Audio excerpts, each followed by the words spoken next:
ಮಾನವನಲ್ಲಿರುವ ಸುಪ್ತ ಶಕ್ತಿಗಳನ್ನು ಸಚೇತನಗೊಳಿಸುವುದು. ಮನುಷ್ಯ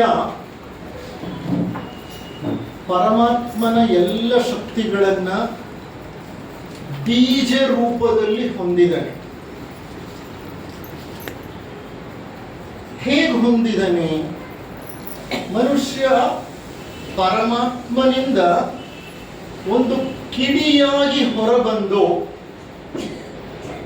ಈ ಶರೀರವೆಂಬ ಕಾಯದಲ್ಲಿ ಆತ್ಮನಾಗಿ ನೆಲೆಸಿದ್ದಾನೆ. ಪರಮಾತ್ಮ ಒಂದು ಮಹಾಜ್ವಾಲೆ. ಆ ಮಹಾಜ್ವಾಲೆಯಿಂದ ಹೊರಟಂತಹ ಕಿಡಿಗಳೇ ಪ್ರಜ್ಞಾನಾಂಶಗಳು. ಅವುಗಳನ್ನು ಮಾನಡ್ಗಳು ಅಂತ ಕರೀತಾರೆ. ಆ ಪ್ರಜ್ಞಾನಾಂಶಗಳು ಅಥವಾ ಮಾನಡ್ಗಳು ಪರಮಾತ್ಮನೆಂಬ ಮಹಾಜ್ವಾಲೆಯಿಂದ ಹೊರಟಂತ ಸಣ್ಣ ಕಿಡಿಗಳು. ಆ ಮಾನಡ್ಗಳಿಂದ ಒಂದು ಸಣ್ಣ ಕಿಡಿ ಪುನಃ ಕೆಳಗಿಳಿಯುತ್ತೆ. ಆತ್ಮಲೋಕದಲ್ಲಿ ಬಂದು ಆತ್ಮನಾಗಿ ನೆಲೆಸುತ್ತೆ. ಆ ಆತ್ಮನೇ ನಮ್ಮ ಹೃದಯದಲ್ಲಿರುವಂತಹ ಶಿವ. ಆ ಆತ್ಮ ವಸ್ತುವಿನಲ್ಲಿ ಭಗವಂತನ ಎಲ್ಲ ಶಕ್ತಿಗಳು ಬೀಜ ರೂಪವಾಗಿದೆ.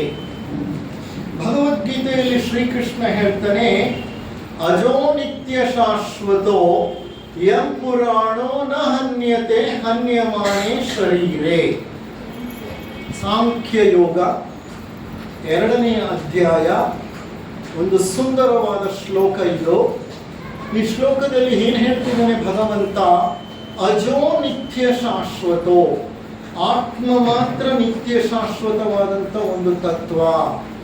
ಯಂ ಪುರಾಣೋ, ಅದರ ಇತಿಹಾಸ ಬಹಳ ಪುರಾತನವಾದದ್ದು, ಬಹಳ ಪುರಾತನವಾದದ್ದು. ನಾವು ಈ ಸೌರವ್ಯೂಹಕ್ಕೆ ಸೇರಿದವರೇ ಅಲ್ಲ. ನಮ್ಮ ಇತಿಹಾಸ ಎಲ್ಲಿಗೆ ಹೋಗುತ್ತೆ ಗೊತ್ತಾ? ಹಿಂದೆ ಇನ್ನೊಬ್ಬ ಸೂರ್ಯನಿದ್ದ. ಯಾರು? ಯಾವಾಗ? ಕೋಟ್ಯಾಂತರ ವರ್ಷಗಳ ಹಿಂದೆ. ವಿಜ್ಞಾನದ ಪ್ರಕಾರ 450 ಕೋಟಿ ವರ್ಷಗಳ ಹಿಂದೆ ಸೂರ್ಯ ಮತ್ತೆ ನಮ್ಮ ಸೌರವ್ಯೂಹ ಹುಟ್ಟಿದ್ದು. ಅದಕ್ಕೆ ಮೊದಲು ಇನ್ನೊಬ್ಬ ಸೂರ್ಯನಾರೋ ಇದ್ದ. ಆ ಸೂರ್ಯನ ಸುತ್ತಲೂ ಇದ್ದ ಗ್ರಹಗಳಲ್ಲಿ ನಾವು ಮೊದಲನೆಯ ಭೂತವರ್ಗ, 2ನೆಯ ಭೂತವರ್ಗ, 3ನೆಯ ಭೂತವರ್ಗ ಅನ್ನುವಂಥ 3 ಮೆಟ್ಟಿಲುಗಳಲ್ಲಿ ನಾವು ಸಂಸರಣೆ ಹೊಂದಿದ್ವಿ. ಆ ಸೂರ್ಯ ಎಂದೋ ಬ್ಲಾಸ್ಟ್ ಆಗಿ ಹೊರಟೋದ, ಸೂಪರ್ ನೋವಾ ಅಂತ ಕರೀತಾರೆ. ಹಲವಾರು ನಕ್ಷತ್ರಗಳು ತಮ್ಮ ಅಂತ್ಯಕಾಲದಲ್ಲಿ ವಿಸ್ಫೋಟವನ್ನು ಹೊಂದುತ್ತೆ. ಹಾಗೆ ಆ ಸೂರ್ಯ ವಿಸ್ಫೋಟ ಹೊಂದಿಬಿಟ್ಟ.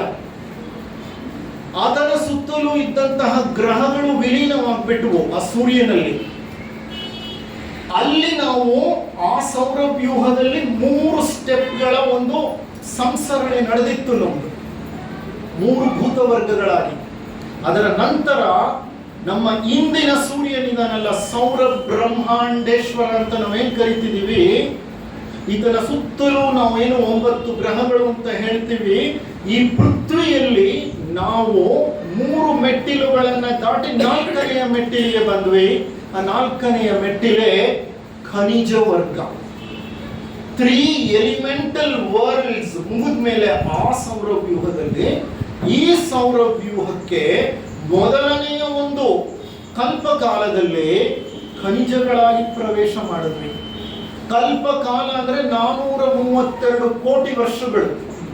ಮೊದಲನೆಯ ಕಲ್ಪದಲ್ಲಿ, ಈ ಸೌರವ್ಯೂಹದ ಮೊದಲನೆಯ ಕಲ್ಪದಲ್ಲಿ ಖನಿಜಗಳಾಗಿದ್ದವರು ನಾವು.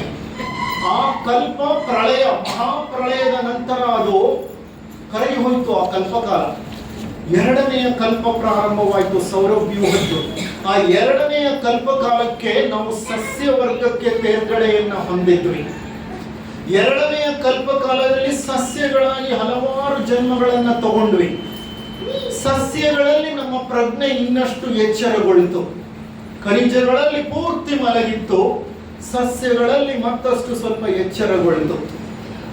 ಆ ಕಲ್ಪಕಾಲ ಅಂದ್ರೆ 432 ಕೋಟಿ ವರ್ಷಗಳು ಮುಗಿದ ನಂತರ 3ನೇ ಕಲ್ಪ ಪ್ರಾರಂಭವಾಯಿತು. ಆ 3ನೇ ಕಲ್ಪದ ಹೊತ್ತಿಗೆ ನಾವು ಪಶುಗಳಾಗಿ ಪ್ರಾಣಿಗಳಾಗಿ ಹುಟ್ಟಿದ್ವಿ.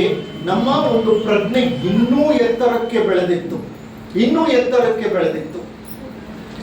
ಆ 3ನೇ ಕಲ್ಪದಲ್ಲಿ, ಇಡೀ ಕಲ್ಪದಲ್ಲಿ ನಾವು 100,000 ಜನ್ಮಗಳನ್ನು ಪಡೆದು ಪ್ರಾಣಿಗಳಾಗಿ ಸಂಸರಣೆ ಹೊಂದಿದ್ವಿ. ಆ 3ನೇ ಕಲ್ಪ ಮುಗಿದ ಮೇಲೆ 4ನೇ ಕಲ್ಪ ಇದೆ, ಶ್ವೇತವರಾಹ ಕಲ್ಪ. ನಾವು ಸಂಕಲ್ಪ ಮಾಡುವಾಗ ಹೇಳ್ತೇವೆ, ಶ್ವೇತವರಾಹ ಕಲ್ಪೆ ಕಲಿಯುಗೆ ವೈವಸ್ವತ ಮನ್ವಂತರೆ ಜಂಬೂ ದ್ವೀಪೆ, ಇದೆಲ್ಲ ಹೇಳ್ತೀವಲ್ವಾ. ಈ ಒಂದು ಕಲ್ಪಕಾಲವನ್ನ ಶ್ವೇತವರಾಹ ಕಲ್ಪ ಅಂತಾರೆ. ಇದು 4ನೇ ಕಲ್ಪ ಈ ಸೌರವ್ಯೂಹದಲ್ಲಿ. ಈ ಕಲ್ಪಕಾಲಕ್ಕೆ ನಾವು ಹೇಗೆ ಪ್ರವೇಶ ಮಾಡಿದ್ವಿ ಅಂದ್ರೆ, ಮೃಗವರ್ಗವನ್ನ ಬಿಟ್ಟು ತೇರ್ಗಡೆ ಹೊಂದಿ ಮನುಷ್ಯ ವರ್ಗಕ್ಕೆ ಬಂದ್ವಿ. ಮನುಷ್ಯರ ಎಷ್ಟೋ ಜನ್ಮಗಳನ್ನು ಪಡೆದಿದ್ದೀವಿ ನಾವು. ಅಂದ್ರೆ ನಮಗೊಂದು ಭವ್ಯ ಇತಿಹಾಸ ಇದೆ. ಮನುಷ್ಯ ವರ್ಗಕ್ಕೆ ಬಂದ ನಂತರ ನಮ್ಮ ಪ್ರಜ್ಞೆ ಇನ್ನೂ ಎತ್ತರವಾಗಿ ಬೆಳೀತು. ಸ್ವಪ್ರಜ್ಞೆ ಅಂತ ಬಂತು. ವಾಟ್ ಇಸ್ ಸ್ವಪ್ರಜ್ಞೆ ಅಂದ್ರೆ ಏನು? Self consciousness. Self consciousness is a faculty which is endowed only to human beings. ಮನುಷ್ಯರಾಗಿ ಹುಟ್ಟಿದವರಿಗೆ ಮಾತ್ರ ಸ್ವಪ್ರಜ್ಞೆ ಇದೆ. ಜಗತ್ತಿನ ಇನ್ನಿತರ ಯಾವ ಪ್ರಾಣಿಗಳಿಗೂ ಯಾವ ಜೀವಿಗಳಿಗೂ ಸ್ವಪ್ರಜ್ಞೆ ಇಲ್ಲ.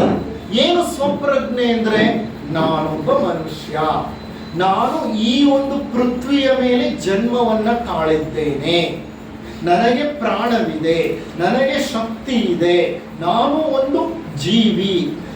ಈ ಒಂದು ಜೀವಿ ಈ ವಿಶ್ವದಲ್ಲಿದೆ, ನನಗೂ ಈ ವಿಶ್ವಕ್ಕೂ ಒಂದು ಸಂಬಂಧವಿದೆ, ವಿಶ್ವಕ್ಕೂ ನನಗೂ ಒಂದು ಸಂಬಂಧವಿದೆ. ನನ್ನ ಜೀವನಕ್ಕೆ ಒಂದು ಉದ್ದೇಶವಿದೆ, ಮರಣಕ್ಕೆ ಒಂದು ಅರ್ಥವಿದೆ. ನಾನು ಮೂಲತಃ ಯಾರು, ನಾನು ಯಾಕಾಗಿ ಇಲ್ಲಿಗೆ ಬಂದೆ, ಯಾರು ನನ್ನನ್ನು ಇಲ್ಲಿಗೆ ಕಳುಹಿಸಿಕೊಟ್ಟರು, ಏತಕ್ಕಾಗಿ ಕಳುಹಿಸಿಕೊಟ್ಟರು, ನನ್ನ ಮುಂದಿನ ಭವಿಷ್ಯವೇನು, ಇಂತಹ ದೊಡ್ಡ ದೊಡ್ಡ ಪ್ರಶ್ನೆಗಳನ್ನ ನಮಗೆ ನಾವೇ ಕೇಳಿಕೊಳ್ಳುವಷ್ಟು ಬೆಳೆದ ಪ್ರಜ್ಞೆ ನಮಗಿದೆ. ತೋರಿಸಿ, ಬೇರೆ ಯಾವ ಪ್ರಾಣಿಗೆ ಇಂಥ ಒಂದು ಸೆಲ್ಫ್ ಕಾನ್ಶಿಯಸ್ನೆಸ್ ಇದೆ? ಬೇರೆ ಪ್ರಾಣಿಗಳು ಸಹಜ ಪ್ರವೃತ್ತಿಗಳಿಂದ ಬದುಕತ್ವೆ, ನ್ಯಾಚುರಲ್ ಇನ್ಸ್ಟಿಂಕ್ಟ್ಸ್ ಅಲ್ಲಿ ಬದುಕತ್ತೆ. ಹೇಗೆ ಬದುಕತ್ವೆ? ಹಶ್ವಾದಾಗ ಆಹಾರ ತಗೊಳುತ್ತವೆ, ಹೌದಲ್ವಾ? ನಂತರ ಅದಕ್ಕೆ ಲೈಂಗಿಕ ಆಸಕ್ತಿ ಬಂದಾಗ ಆ ಲೈಂಗಿಕ ಕ್ರಿಯೆಯಲ್ಲಿ ತೊಡಗಿಕೊಳ್ಳುತ್ತವೆ, ಮಕ್ಕಳನ್ನ ಮಾಡುತ್ತವೆ. ಅವು ಒಂದಲ್ಲ ಒಂದು ದಿನ ಸತ್ತು ಹೋಗ್ತವೆ. ಅವು ಸಹಜ ಪ್ರವೃತ್ತಿಗಳಲ್ಲಿ ಮಾತ್ರ ಬದುಕನ್ನು ನಡೆಸುತ್ತವೆ. ಆದರೆ ಮನುಷ್ಯ ಸಹಜ ಪ್ರವೃತ್ತಿಗಳನ್ನ ಮೀರಿ ಉನ್ನತವಾದಂಥ ಆಲೋಚನೆಯಲ್ಲಿ, ಭಾವನೆಯಲ್ಲಿ ತೊಡಗಿಕೊಂಡು ಈ ಜಗತ್ತಿನ ರಹಸ್ಯವನ್ನ ಅರ್ಥ ಮಾಡಿಕೊಳ್ಳೋದಲ್ಲದೆ ತಾನು ಯಾರು ಅನ್ನೋದನ್ನು ವಿಶ್ಲೇಷಿಸುವಂತಹ ಶಕ್ತಿಯನ್ನ ಪಡೆದಿದ್ದಾನೆ. ನಾನು ಬದುಕಿದ್ದೇನೆ, I am alive, I think so I am alive ಅನ್ನುವಂತಹ ಈ ಸ್ವಪ್ರಜ್ಞೆ ಇದೆಯಲ್ಲ, ಈ ಸ್ವಪ್ರಜ್ಞೆ ಮನುಷ್ಯನಿಗೆ ಮಾತ್ರವೇ ಇರುತ್ತೆ.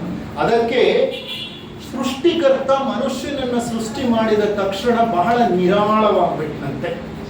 ಆತ ಏನ್ ಹೇಳ್ತಾನೆ ಅಂದ್ರೆ, ಇಲ್ಲಿಗೆ ನನ್ನ ಜವಾಬ್ದಾರಿ ಮುಗಿತು. ಬೇರೆ ಪ್ರಾಣಿಗಳು, ಬೇರೆ ಸಸ್ಯಗಳಿಗೆ ಅಂತ ಪ್ರಜ್ಞೆ ಇಲ್ಲ. ಎಷ್ಟೋ ಕೋಟಿ ಕೋಟಿ ವರ್ಷಗಳ ಕಾಲ ನಾನು ಆ ಎಲ್ಲ ಜೀವಿಗಳ ಸಂಸರಣೆಯನ್ನ ನಿರ್ದೇಶಿಸುತ್ತಾ ಇಲ್ಲಿ ತನಕ ಕರ್ಕೊಂಡು ಬಂದೆ. ಈಗ ಎಂತ ಭವ್ಯವಾದ ಸೃಷ್ಟಿಯನ್ನ ನಾನು ಮಾಡಿದ್ದೀನಿ ಅಂತಂದ್ರೆ, ಇನ್ನು ಮುಂದೆ ಈ ಮನುಷ್ಯನಿಗೆ ನನ್ನ ಅಗತ್ಯ ಇಲ್ಲ ಅಂತ ಒಂದು ಪ್ರಜ್ಞೆಯನ್ನ ನಾನು ಈತನಿಗೆ ಕೊಟ್ಬಿಟ್ಟಿದ್ದೀನಿ. ಇನ್ನ ಅವನ ಜವಾಬ್ದಾರಿ ಅವನಿಗೆ. ಹೇಗೆ ಅಂದ್ರೆ, ಮನೆಯಲ್ಲಿ ಒಂದು ಪುಟ್ಟ ಮಗು ಇರುತ್ತೆ, ಆ ಮಗು ಬೆಳೀತಾ ಇದೆ. ಅಪ್ಪ ಅಮ್ಮಂದ್ರಿಗೆ ಯಾವಾಗಲೂ ಮಗುದೇ ಯೋಚನೆ. ಎಲ್ಲಿ ತನಕ ಒಂದು ಯೋಚನೆ? ಮಗು ದೊಡ್ಡದಾಗಬೇಕು, ಬೆಳಿಬೇಕು, ಓದಬೇಕು, ವಿದ್ಯೆ ಕಲಿಬೇಕು, ಜ್ಞಾನ ಪಡಿಬೇಕು, ಒಳ್ಳೆ ಒಬ್ಬ ಮನುಷ್ಯ ಅನ್ನಿಸ್ಕೋಬೇಕು, ಸಂಪಾದನೆ ಮಾಡಬೇಕು, ತನ್ನ ಕಾಲ ಮೇಲೆ ತಾನು ನಿಂತ್ಕೋಬೇಕು. ಈಗಿನ ಕಾಲದ ಜನ ಆದ್ರೆ ಅಮೆರಿಕಾಗೆ ಹೋಗ್ಬೇಕು, ಅಲ್ಲಿಗೆ ನನ್ನ ಜವಾಬ್ದಾರಿ ಮುಗೀತು. ಇಲ್ಲ, ಅಮೆರಿಕಾಗೆ ಹೋದ್ಮೇಲೆ ಜವಾಬ್ದಾರಿ ಮುಗಿಯಲ್ಲ. ಅವ್ರೇನ್ ಮಾಡ್ತಾರೆ? ಅವರು ಹೆರಿಗೆ ಆದಾಗ ಮತ್ತೆ ಕರೆಸ್ತಾರೆ. ಏನೋ ಒಂದಿನ 2 ದಿನ ಅಮೆರಿಕ ಖುಷಿ ನಿಮ್ಗೆ ನೋಡೋದಕ್ಕೆ, ಆ 2 ದಿನ 3 ದಿನ ಅಮೆರಿಕ ನೋಡಾದ್ಮೇಲೆ ನಿಮ್ಗೆ ಆ ಮನೆ ಏನಾಗುತ್ತೆ, ಜೈಲಾದಂಗ ಆಗುತ್ತೆ. ಯಾವಾಗ 6 ತಿಂಗಳು ಬರುತ್ತೋ ನಾನು ನನ್ನ ದೇಶಕ್ಕೆ ವಾಪಸ್ ಹೋಗ್ತೀನಿ ಅಂತೀರ ಇಲ್ವಾ ನೀವು? ಅಂದ್ರೆ ನಾವು ಸಹ ತಂದೆಯಾದಂತ ವ್ಯಕ್ತಿ ಮಗ ಕೈಗೆ ಎಟುಕುವ ತನಕ ಏನ್ ಮಾಡ್ತಾನೆ, ಬೆಳೆಸಿ ಪೋಷಿಸಿ ಸಾಕಿ ಸಲಹಿ ಎಲ್ಲ ಮಾಡಿದ ನಂತರ ಒಂದು ದೊಡ್ಡವನಲ್ಲ, ನನ್ನ ಕರ್ತವ್ಯ ಇದು ಧಾರೆ ಎರೆದು ತಲೆ ಮೇಲೆ 4 ಅಕ್ಷತೆ ಕಾಳು ಹಾಕಿದ್ಮೇಲೆ ನನ್ನ ಕೆಲಸ ಮುಗೀತು ಅಂತ ನಾವು ನಿರಾಳವಾಗ್ತೀವಲ್ಲ, ಆ ತರ ಆ ಅಖಿಲಾಂಡ ಕೋಟಿ ಬ್ರಹ್ಮಾಂಡೇಶ್ವರ ಸಹ ಮನುಷ್ಯ ಅನ್ನುವಂತಹ ಒಂದು ಕೃತಿಯನ್ನ ರಚಿಸಿದ ನಂತರ ಬಹಳ ನಿರಾಳನಾಗ್ಬಿಟ್ಟಂತೆ. ಯಾಕೆಂದ್ರೆ ನನ್ನೆಲ್ಲ ಶಕ್ತಿಗಳನ್ನು ಅವನಿಗೆ ಕೊಟ್ಬಿಟ್ಟಿದ್ದೀನಿ. ಹೇಗೆ ಕೊಟ್ಟಿದ್ದೀನಿ? ಬೀಜ ರೂಪದಲ್ಲಿ ಕೊಟ್ಟಿದ್ದೀನಿ. ಆ ಬೀಜ ರೂಪದಲ್ಲಿ ಎಲ್ಲಿದೆ ಆ ಶಕ್ತಿ? ಆತನ ಆತ್ಮದಲ್ಲೇ ಇದೆ. ಆತ್ಮ ಎಲ್ಲಿದೆ? ಹೃದಯವೆಂಬ ಹೃದಯ ಚಕ್ರದಲ್ಲಿದೆ. ಅನಾಹತ ಚಕ್ರದಲ್ಲಿ ಆತ್ಮ ಉಪಸ್ಥಿತನಾಗಿದ್ದಾನೆ. ಆತ್ಮನಲ್ಲಿ ಎಲ್ಲವನ್ನು ಇಟ್ಬಿಟ್ಟಿದ್ದೀನಿ. ನನ್ನ ಬಂಡವಾಳ ಎಲ್ಲ ಕೊಟ್ಬಿಟ್ಟಿದ್ದೀನಿ. ಇನ್ನು ಅದನ್ನು ಬೆಳೆಸ್ಕೋಬೇಕಾಗಿರೋದು ಯಾರ ಕರ್ತವ್ಯ? ಅವನ ಕರ್ತವ್ಯ. ಆದ್ರೆ ನಾವೇನ್ ಮಾಡ್ತಿದೀವಿ? ಆತ್ಮ ಅದರ ಪಾಡಿಗದಿದೆ, ನಾವು ನಮ್ಮ ಪಾಡಿಗೆ ನಾವಿದ್ದೀವಿ. ನಾವು ದೇಹಾತ್ಮದಲ್ಲಿ ತೊಡಗಿದೀವಿ, ಆದರೆ ಈ ಜೀವಾತ್ಮನ ಕಡೆ ಲಕ್ಷ್ಯವೇ ಇಲ್ಲ ನಮಗೆ. ಈಗ ಅಂತಹ ಜೀವಾತ್ಮನ ಕಡೆಗೆ ನಮ್ಮ ಲಕ್ಷ್ಯ ಹೋಗ್ಬೇಕಂದ್ರೆ, ನಮ್ಮ ಗುರಿ ಹೋಗ್ಬೇಕಂದ್ರೆ, ಆ ಜೀವಾತ್ಮನ ಸಂಸರಣೆ ನಡಿಬೇಕು ಅನ್ನೋದಾದ್ರೆ ಒಂದೇ ಒಂದು ಮಾರ್ಗ, ಅದು ಯೋಗ ಮಾರ್ಗ. ಯೋಗ ಅನ್ನೋದು ಒಂದು ಅನುಭವ ಮತ್ತು ಅನುಭವ ಶಾಸ್ತ್ರ. ಇದನ್ನ ವೈಜ್ಞಾನಿಕವಾಗಿ ವಿಜ್ಞಾನಿಗಳು ಸಾಕಷ್ಟು ಸಂಶೋಧನೆ ಮಾಡಿ ಕಂಡುಕೊಂಡಿದ್ದಾರೆ. ಈ ಯಮ ನಿಯಮ, ಆಸನ, ಪ್ರಾಣಾಯಾಮ, ಪ್ರತ್ಯಾಹಾರ, ಧಾರಣ, ಧ್ಯಾನ, ಸಮಾಧಿ ಅಂತ ನಾವು ಈ 8 ಮೆಟ್ಟಿಲುಗಳು ಏನ್ ತಿಳ್ಕೊಂಡಿದೀವಿ, ಪತಂಜಲಿ ಮುನಿಗಳು ನಮ್ಗೆ ಕಳಿಸಿಕೊಟ್ಟಿದ್ದು, ಈ 8 ಮೆಟ್ಟಿಲುಗಳಿಗೆ ತಮ್ಮದೇ ಆದಂತಹ ಮಹತ್ವವಾದ ಶಕ್ತಿ ಇದೆ. ಈ ಮೆಟ್ಟಿಲುಗಳನ್ನು ದಾಟಿ ಹೋದಂತಹ ವ್ಯಕ್ತಿ ಮೋಕ್ಷವನ್ನೇ ಹೊಂದಿಬಿಡ್ತಾನೆ. ಅಂತಹ ಒಂದು ಮಹಾನ್ ಶಕ್ತಿ ಈ ಯೋಗ ಮಾರ್ಗಕ್ಕೆ ಇದೆ. ಇಂತಹ ಯೋಗವನ್ನ ನಮ್ಮ ಯೋಗಿಗಳು, ಗುಪ್ತ ವಿದ್ಯಾಭ್ಯಾಸಿಗಳು, ಸಾಧು ಸಂತರು, ಸಿದ್ಧ ಪುರುಷರು ಅನುಭವ ಮತ್ತು ಪ್ರಯೋಗಗಳ ಮೂಲಕ ಅವುಗಳ ಸತ್ಯವನ್ನ ನಮಗೆ ತಿಳಿಸಿಕೊಟ್ಟಿದ್ದಾರೆ, ನಿರೂಪಿಸಿದ್ದಾರೆ. ಯೋಗ ಪುರಾತನ ಕಾಲದಿಂದ ನಮ್ಮ ಭರತ ಖಂಡದಲ್ಲಿ ಪ್ರಚಲಿತವಾಗಿದ್ದಂತಹ ಒಂದು ಸನಾತನ ವಿದ್ಯೆ ಅಂತಲೇ ಹೇಳ್ಬೋದು. ಯೋಗ ಅಂದ್ರೆ ಏನು?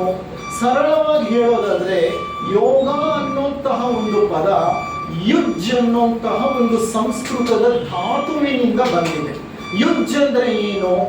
ಸೇರಿಸುವುದು, ಕೂಡಿಸುವುದು, ಸಂಯೋಗಗೊಳಿಸುವುದು, ಒಟ್ಟಾಗಿ ಮಾಡುವುದು. ಯೋಗ ಒಟ್ಟಾಗಿ ಮಾಡುತ್ತೆ. ಬಿಡಿ ಬಿಡಿಯಾದಂತಹ ಅಂಶಗಳನ್ನ ಒಟ್ಟಾಗಿ ಮಾಡೋದು ಯೋಗ. ಸಂಯೋಗ ಅಂತ ಹೇಳ್ಬೋದು ನಾವು. ನೋಡಿ, ನಮ್ಮ ಪ್ರಜ್ಞೆ ಒಟ್ಟಾಗಿ ಆಗಿದೆಯಾ? ನಮ್ಮ ಪ್ರಜ್ಞೆ ಹಂಚಿ ಹರಡಿ ಹೋಗಿದೆ. ಈಗ ಒಂದು ಸಣ್ಣ ಉದಾಹರಣೆ ತಗೊಳ್ಳಿ. ನಾವಿಲ್ಲಿ ಕುಳಿತುಕೊಂಡು ಸತ್ಸಂಗದಲ್ಲಿ ಭಾಗವಹಿಸ್ತಿದ್ದೀವಿ. ನಮ್ಮ ಪ್ರಜ್ಞೆ ಎಲ್ಲಿರ್ಬೇಕು? ಪರಿಪೂರ್ಣವಾಗಿ ಶ್ರವಣದಲ್ಲಿ ತೊಡಗಿರಬೇಕು. ಆ ಶ್ರವಣದಲ್ಲಿ ತೊಡಗಿರುವಾಗ ಆ ಅಂಶಗಳನ್ನ, ವಿಷಯ ವಿಚಾರಗಳನ್ನ ಗಮನಿಸುವಾಗ ನಮಗೊಂದು ಅಡಚಣೆ ಬಂತು. ತಕ್ಷಣ ನಮ್ಮ ಪ್ರಜ್ಞೆ ಏನಾಯ್ತು? ಅಂದ್ರೆ ಇದನ್ನ ಸಣ್ಣ ಉದಾಹರಣೆ ಕೊಡ್ತಿದ್ದೀನಿ. ಪ್ರಜ್ಞೆ ಹರಿದು ಹಂಚಿ ಹೋಗಿದೆ, ಖಂಡವಾಗ್ಬಿಟ್ಟಿದೆ. ಎಲ್ಲೋ ಕುಳಿತಿರ್ತೀವಿ, ಏನೋ ಆಲೋಚನೆ ಮಾಡ್ತಿರ್ತೀವಿ, ಮತ್ಯಾವುದೋ ಭಾವನೆ ಹೊರಗೆ ಬರ್ತಾ ಇರುತ್ತೆ, ಇನ್ನೇನೋ ಮಾತನಾಡ್ತಾ ಇರ್ತೀವಿ, ಮತ್ತೇನೋ ಕೆಲಸ ಮಾಡ್ತಿರ್ತೀವಿ. ಹೆಣ್ಮಕ್ಳನ್ನ ಕೇಳಿ, ಅಡುಗೆ ಮನೆಯಲ್ಲಿ ನಿಂತ್ಕೊಂಡು ಕಾಫಿ ಮಾಡ್ತಾ ಇರ್ತಾರೆ, ಆದ್ರೆ ಅವರ ಆಲೋಚನೆ ಏನ್ ನಡೀತಾ ಇರ್ತದೆ? ಮಗ ಕಾಲೇಜಿಗೆ ಹೋಗ, ಯಾಕೋ ಇಷ್ಟೊತ್ತಾಯ್ತು ಬಂದಿಲ್ಲ, ಇಪ್ಪೊಲಿಪುಂಡ್ರ ಜೊತೆ ಸೇರ್ಕೊಂಡು ಬಿಡ್ತೇನೋ. ಆಲೋಚನೆ ಅದು. ಮಾಡ್ತಾ ಇರೋ ಕೆಲಸ ಕಾಫಿ ಮಾಡ್ತಿರೋದು. ಯಾವಾಗ ಪೋಲಿಪುಂಡ್ರ ಜೊತೆ ಸೇರ್ಕೊಂಡು ಅಂದಾಗ ಇವರಿಗೆ ವ್ಯಗ್ರ ಭಾವ ಬರುತ್ತೆ. ವ್ಯಗ್ರ ಭಾವ ಅಲ್ಲಿ ಬರ್ಬೇಕಾಗಿದ್ದೇನು? ಪ್ರೇಮ ಭಾವ. ಮಾಡ್ತಾ ಇರೋದು ಕಾಫಿ. ಆ ಕಾಫಿಯನ್ನು ಕುಡಿದ ವ್ಯಕ್ತಿ ಕಾಫಿ ಒಂದನ್ನೇ ಎಲ್ಲ ಕುಡಿಯೋದು, ಅದರ ಜೊತೆ ಆಕೆ ಸೇರಿಸಿರುವ ಪ್ರೇಮವನ್ನು ಕುಡಿತಾನೆ. ಅಂದರೆ ನಾವು ಮಾಡ್ತಾ ಇರುವಂತಹ ಪ್ರತಿಯೊಂದು ಕೆಲಸದಲ್ಲೂ ಆ ಭಾವನೆ ಸಮನ್ವಯವಾಗಿ ಪರಿಪಕ್ವವಾಗಿ ಸೇರ್ಕೋಬೇಕು. ಆದರೆ ನಮ್ಮ ಪ್ರಜ್ಞೆ ಹಾಗಿರೋದಿಲ್ಲ. ಇಲ್ಲಿ ಕುಳಿತಿರ್ತೀವಿ, ಏನನ್ನೋ ಯೋಚನೆ ಮಾಡ್ತೀವಿ, ಮತ್ತೇನನ್ನೋ ಮಾತನಾಡ್ತೀವಿ, ಇನ್ಯಾವುದೋ ಒಂದು ಭಾವನೆ ಇರುತ್ತೆ. ಹೀಗೆ ಖಂಡವಾಗಿ ಹರಿದು ಹಂಚಿ ಹೋಗಿರೋ ಪ್ರಜ್ಞೆಯನ್ನ ಒಟ್ಟಾಗಿ ಸೇರಿಸುವಂತಹ ಕೆಲಸವನ್ನ ಯಾವುದು ಮಾಡುತ್ತೆ? ಯೋಗ. ಅದಕ್ಕೆ ಅದನ್ನ ಯೋಗ ಅಂತ ಕರೆಯೋದು. ಪ್ರಜ್ಞೆ ಏಕಮುಖವಾಗಿ ಒಂದೇ ಕೇಂದ್ರದ ಕಡೆಗೆ ಪ್ರವಹಿಸಿ ಬಿಟ್ರೆ ಅದು ಧಾರಣ, ಏಕಾಗ್ರತೆ. ಧಾರಣವೇ ಒಂದು ಉನ್ನತ ಹಂತವನ್ನು ತಲುಪಿದಾಗ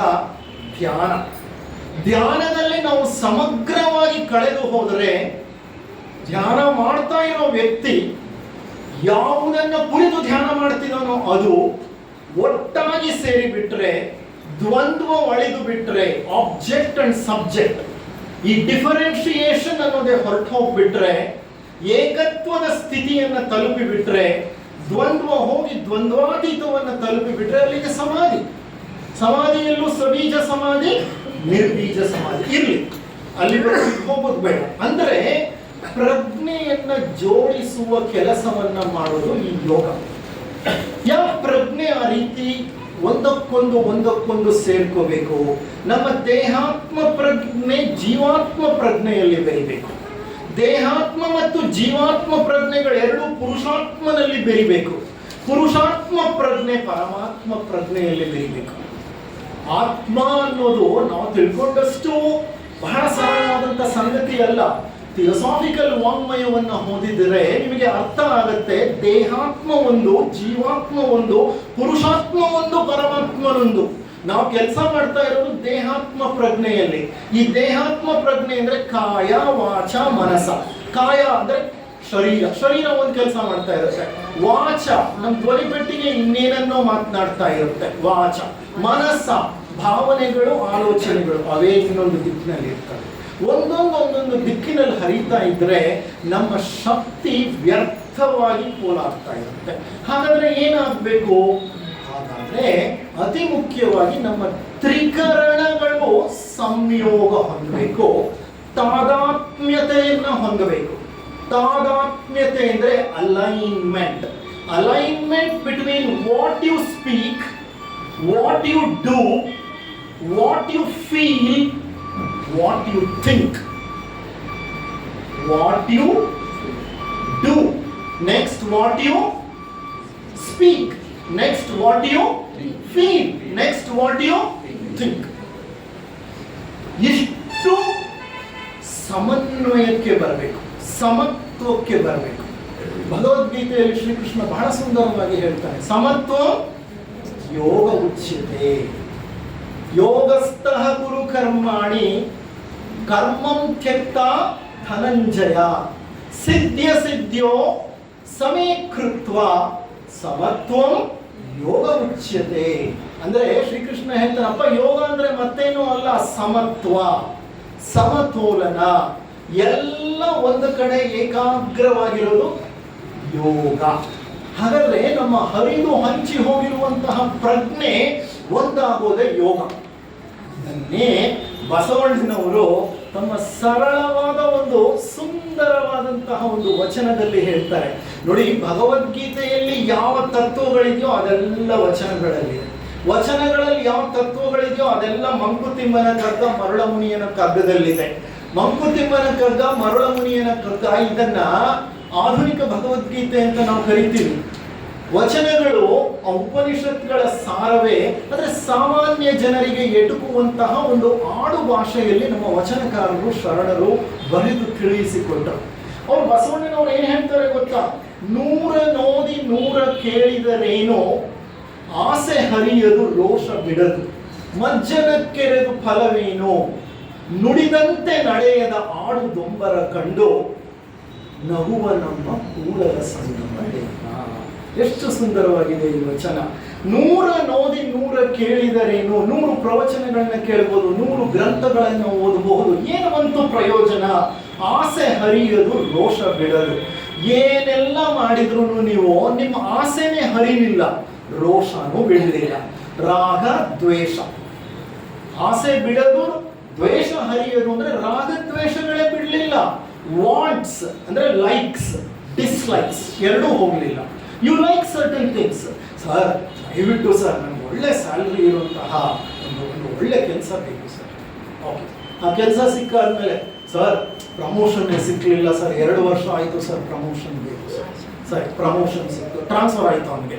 ಎಲ್ಲ ಕರ್ಕೊಂಡೋಗಿ ಒಂದು ಸುಡುಗಾಡಿಗೆ ಮರಳುಗಾಡಿಗೆ ಹಾಕಿಬಿಟ್ರು ಅಂತ. ಸರ್ ಟ್ರಾನ್ಸ್ಫರ್ ಆಗ್ಬೋದು ಸರ್, ನಾನು ಮತ್ತೆ ಬೆಂಗಳೂರಿಗೆ ಬರ್ಬೇಕು ಸರ್. ಓಕೆ, ಎಲ್ಲ ಆದ್ಮೇಲೆ ಸರ್ ಮದುವೆ ಆಗ್ಬೇಕು ಸರ್, ಮನೇಲಿ ಒಂದೇ ಸಮ ಒತ್ತಡ ಸರ್, ಹೆಣ್ಣು ಸಿಕ್ತಿಲ್ಲ ಸರ್, ನಮ್ಮ ಜಾತಿಯಲ್ಲಿ ಈಗ ಹೆಣ್ಣು ಸಿಕ್ಕೋದು ಕಷ್ಟ, ಸಿಕ್ಕಿದ್ರು ನನ್ನಂತ ಸಂಬಳನ ಯಾರೂ ಒಪ್ಕೊಳ್ತಾ ಇಲ್ಲ ಸರ್. ಹೆಂಗೋ ಕಷ್ಟಪಟ್ಟು ಮದುವೆ ಆದ್ಮೇಲೆ ಸರ್ ಮಕ್ಕಳೇ ಆಗ್ಲಿಲ್ಲ ಸರ್. ಈಗ ಮಕ್ಕಳ ಅಂತ ಇರೋದು ದೊಡ್ಡ ಕಷ್ಟ ಈಗ, ಹೌದಾ ಅಲ್ವಾ? ಎಲ್ಲಿ ನೋಡಿದ್ರು ಫರ್ಟಿಲಿಟಿ ಸೆಂಟರ್ಗಳು, IVF ಸೆಂಟರ್ಗಳು, ಮಕ್ಕಳೇ ಆಗ್ಲಿಲ್ಲ ಸರ್. ಸರಿ, ಮಕ್ಕಳಾದ್ಮೇಲೆ ಸರ್ ಏನ್ ಸರ್ ಈಗಿನ ಕಾಲದಲ್ಲಿ ಲಕ್ಷಾಂತರ ರೂಪಾಯಿ ಫೀಸ್ ಕಟ್ಟು ಸ್ಕೂಲಿಗೆ ಸೇರಿಸ್ಬೇಕು ಸರ್. ಇವ್ನು ಮುಗಿಯುತ್ತಾ ಈ ಕತೆ ಎಂದಿಗೂ ಮುಗಿಯಲ್ಲ, ಇದು ನಡೀತಾನೆ ಇರ್ತದೆ ನಿರಂತರವಾಗಿ. ಅವನು ಇದು ಸ್ಮಶಾನಕ್ಕೆ ಹೋಗೋ ತನಕನೂ ಈ ಆಸೆಗಳ ರಾಶಿ ಮುಗಿಯಲ್ಲ, ಅವನು ಸೆಟ್ಲ್ ಆಗಲ್ಲ.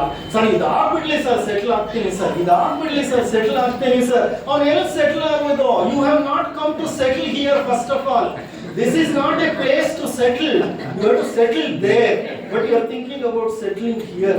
ಅಲ್ಲಿ ಸೆಟಲ್ಮೆಂಟ್ ಏನಿದ್ರು ಇಲ್ಲಲ್ಲ. ಜೀವನ ಎಲ್ಲ ಸೆಟ್ಲ್ ಆಗಲಿಲ್ಲ ಅಂತಲೇ ಕಳೆದು ಬಿಡ್ತಾನೆ. ಆತನ ಪ್ರಜ್ಞೆನೂ ಹಾಗೆ ಖಂಡವಾಗಿ ವಿಭಜಿಸಲ್ಪಟ್ಟಿರುತ್ತೆ. ಹಾಗಾದ್ರೆ ಇಂತಹ ಖಂಡವಾಗಿ ವಿಭಜಿಸಲ್ಪಟ್ಟಂತ ಪ್ರಜ್ಞೆಯನ್ನು ಒಮ್ಮುಖ ಮಾಡ್ಬೇಕಂದ್ರೆ ಬಸವಣ್ಣನವರು ಹೇಳ್ತಾ ಇದ್ದಾರೆ ನೋಡಿ, 100 ನೋಡಿ 100 ಕೇಳಿದರೇನು, ಆಸೆ ಹರಿಯದು ರೋಷ ಬಿಡದು, ಮಜ್ಜನ ಕೆರೆದು ಫಲವೇನು. ಮಜ್ಜನ ಅಂದ್ರೆ ದಿನಾನಿತ್ಯ ಬೆಳಿಗ್ಗೆ ಎದ್ದು ಸ್ನಾನ ಮಾಡ್ಕೊಂಡು ಶುದ್ಧನಾದೆ, ಮಡಿ ಉಟ್ಕೊಂಡೆ, ಏನು ಬಂತು ಪ್ರಯೋಜನ? ನೀನ್ ಮಡಿ ಉಟ್ಕೋಬಹುದು, ನೀನ್ ಜನ್ವಾರ ಇಟ್ಕೋಬಹುದು, ನೀನ್ ಸಂಧ್ಯಾ ವಂದನೆ ಮಾಡ್ಬೋದು, ಗಾಯತ್ರಿ ಜಪ ಹೇಳ್ಬೋದು, ಏನ್ ಅಗ್ನಿಹೋತ್ರ ಮಾಡ್ಬೋದು, ಎಲ್ಲ ಮಾಡ್ತೀಯಪ್ಪ ನೀನು. ಆದ್ರೆ ಏನ್ ಬಂತು ಪ್ರಯೋಜನ? ಇಷ್ಟೆಲ್ಲ ಮಾಡಿದವನು ನೀನು ಏನ್ ಮಾಡ್ತೀಯ ಗೊತ್ತಾ? ಸರಳವಾದ ಒಂದು ವಿಷಯ ಅಲ್ಲಿ ಎಷ್ಟು ತಪ್ಪು ಮಾಡ್ತೀಯ ಗೊತ್ತಾ? ನುಡಿದಂತೆ ನಡೆಯದ. ನೀನು ಹೇಳೋದೇ ಒಂದು, ಮಾಡೋದೇ ಮತ್ತೊಂದು.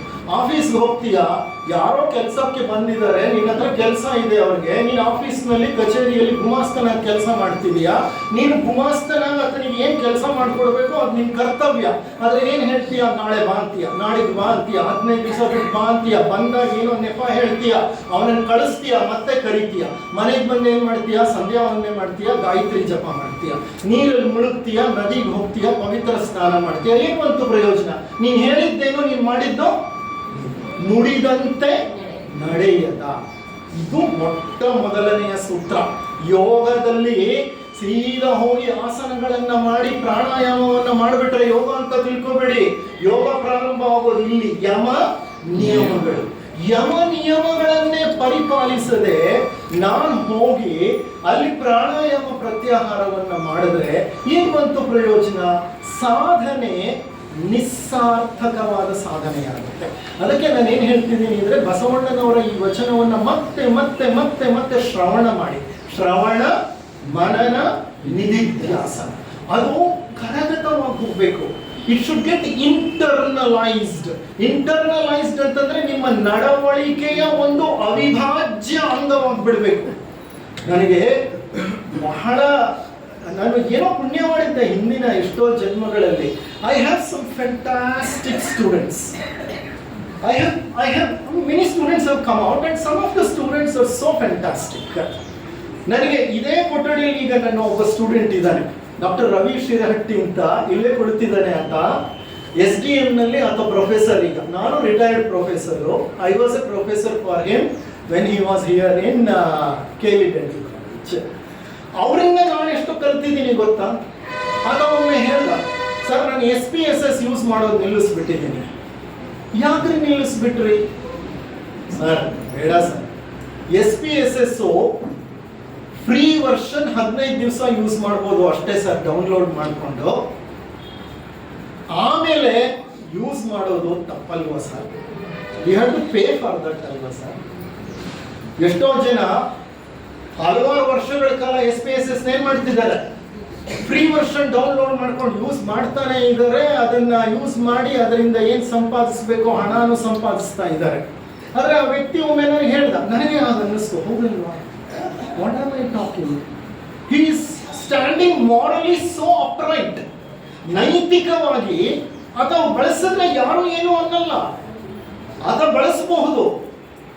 ಆದರೆ ಅದನ್ನ ನೈತಿಕ ಪ್ರಜ್ಞೆ ಏನ್ ಹೇಳ್ತಿದೆ, I should not use it, it is a pirated version or it is a free version. ಇದನ್ನ ಬಳಸಬಾರ್ದು, ಇದನ್ನ ಯೂಸ್ ಮಾಡಬಾರ್ದು. ಇದನ್ನ ಯೂಸ್ ಮಾಡ್ಬೇಕಂದ್ರೆ ನಾನು ಏನ್ ಮಾಡಬೇಕು, ಲಕ್ಷಾಂತರ ದುಡ್ಡು ಕೊಟ್ಟು ಅದನ್ನ ಕೊಂಡ್ಕೋಬೇಕು. ಕಾಪಿರೈಟ್ ಫಾರ್ಮುಲಾ ಇದೆ ಅದಕ್ಕೆ. ಆತ ಬಳಸಿದ್ರೆ ಯಾರೂ ಕೇಳಲ್ಲ. ಎಷ್ಟೋ ಜನ ಹಲವಾರು ವರ್ಷಗಳಿಂದ ಬಳಸ್ತಿದ್ದಾರೆ ಅದನ್ನ. ಹಾಗೆ ಆತ ಸ್ಟಾಪ್ ಮಾಡಿಬಿಟ್ಟ. He stopped it completely, entirely. And hands off to him.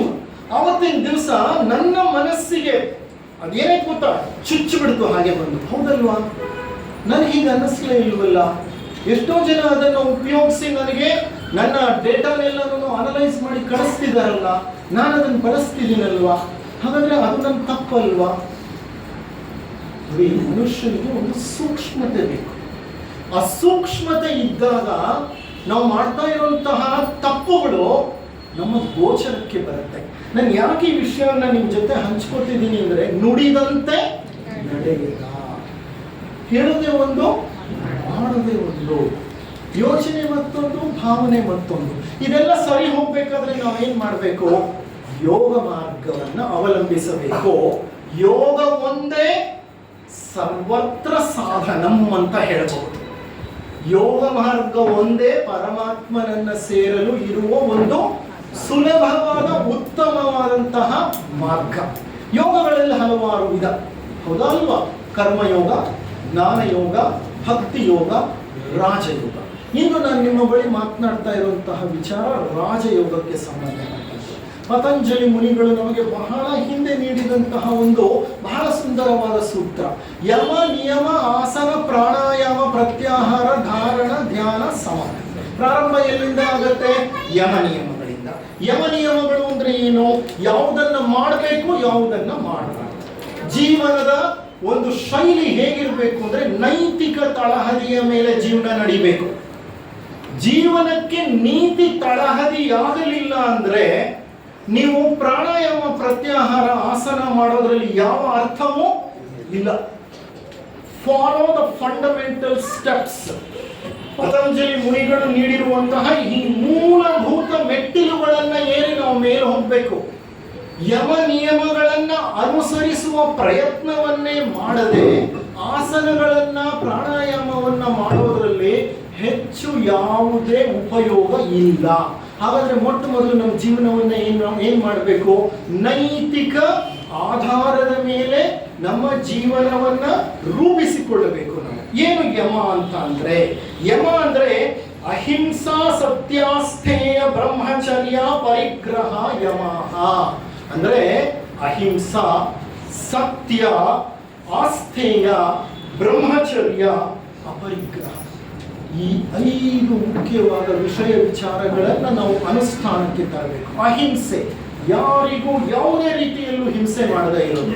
ಬರೀ ಭೌತಿಕವಾಗಲ್ಲ, ಭಾವನಾತ್ಮಕವಾಗಿ, ಆಲೋಚನಾತ್ಮಕವಾಗಿ, ನೈತಿಕವಾಗಿ ಯಾವುದೇ ರೀತಿಯಲ್ಲೂ ಒಬ್ಬ ಮನುಷ್ಯನಿಗೆ ಹಿಂಸೆ ಆಗಬಾರ್ದು. ಮನುಷ್ಯನೇ ಅಲ್ಲ, ಇತರ ಪ್ರಾಣಿಗಳಿಗೆ, ಇತರ ಜೀವಿಗಳಿಗೆ, ಈ ವಿಶ್ವದಲ್ಲಿರುವಂತ ಎಲ್ಲ ಜೀವರಾಶಿಗಳಿಗೆ ಹಿಂಸೆ ಅನ್ನೋದು, ನೋವು ಅನ್ನೋದು ಆಗಬಾರ್ದು.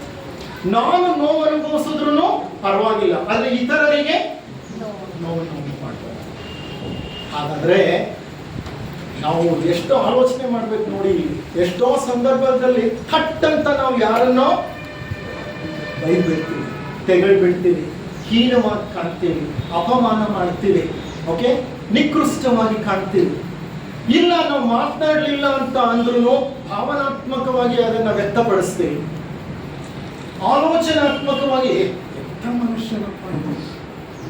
See, what happens ಅಂದ್ರೆ, ಈ ಆಲೋಚನೆಗಳಿಗೆ ಮಾತಿಗಿಂತ ಹೆಚ್ಚು ಶಕ್ತಿ ಇದೆ. ನನ್ನ ಮಾತು ನಿಮ್ಮನ್ನ ಬಂದು ತಲುಪಬೇಕು ಅಂತಂದ್ರೆ ಒಂದು ನಿರ್ದಿಷ್ಟ ಸಮಯ ಬೇಕು. ಆಲೋಚನೆ ಹಾಗಲ್ಲ, ಇಲ್ಲಿ ಬರ್ತಾ ಇದ್ದಂಗೆ ಎಲ್ಲಿಗೆ ಟಾರ್ಗೆಟ್ ಮಾಡಿರ್ತೀವೋ ಅಲ್ಲಿ ಹೊರಟೋಗುತ್ತೆ ಆಲೋಚನೆ. ಆಲೋಚನೆ ಬಹಳ ಸೂಕ್ಷ್ಮವಾದ ಶಕ್ತಿ, ಮಾತಿಗಿಂತ ಸೂಕ್ಷ್ಮವಾದದ್ದು. ಭಾವನೆಗಳು ಅಷ್ಟೇ ಮಾತಿಗಿಂತ ಸೂಕ್ಷ್ಮವಾದ ಶಕ್ತಿಗಳು. ಥಾಟ್ ಪವರ್ ಅಂತ ನಾವು ಹೇಳ್ತೇವೆ. ಹ್ಯಾರಿ ಬೆಸೆಂಟ್ ಥಾಟ್ ಪವರ್ ಬಗ್ಗೆ ಒಂದು ಸುಂದರ ಪುಸ್ತಕವನ್ನು ಬರೆದಿದ್ದಾರೆ. ನೀವು ಯಾವ ಆಲೋಚನೆಗಳನ್ನ ಯಾರ ಬಗ್ಗೆ ಮಾಡ್ತೀರೋ ಆ ಆಲೋಚನೆಗಳು ಅಥವಾ ಯೋಚನೆಗಳು ಅವರ ಬಳಿ ಹೋಗುತ್ತೆ. ಅವರು ಅವರ ದೇಹದ ಸುತ್ತಲೂ ಅವರದೇ ಆದಂತ ಒಂದು ಆರ ಇರುತ್ತೆ.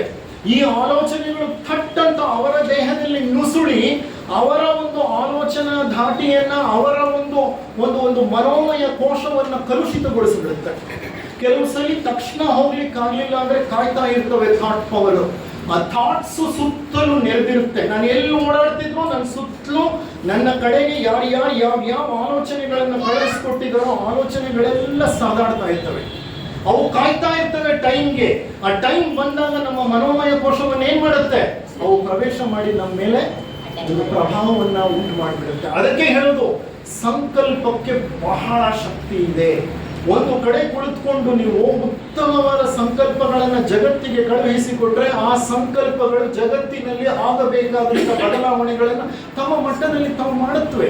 ಈಗ ನಡೀತಿರುವಂಥ ಸತ್ಸಂಗದಲ್ಲಿ ಎಷ್ಟೋ ಬಹಳ ಸುಂದರವಾದ ಶಕ್ತಿಯುತವಾದಂಥ ಯೋಚನೆಗಳು, ಭಾವನೆಗಳು ಉತ್ಪತ್ತಿಯಾಗಿ ಎಲ್ಲ ಹೋಗ್ತಿವೆ, ಈ ವಿಶ್ವದಲ್ಲಿ ಹರಡಿಕೊಳ್ತಾ ಇರುತ್ತೆ.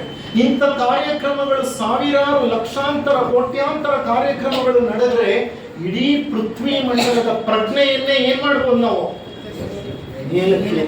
ಇದಕ್ಕೆ ಸಂಬಂಧಪಟ್ಟ ಹಾಗೆ ಕಲೆಕ್ಟಿವ್ ಮೆಡಿಟೇಷನ್, ಗ್ರೂಪ್ ಮೆಡಿಟೇಷನ್, ಇದಕ್ಕೆ ಸಂಬಂಧಪಟ್ಟ ಹಾಗೆ ಎಷ್ಟೋ ಪ್ರಯೋಗಗಳು ನಡೆದು ಹೋಗಿದೆ.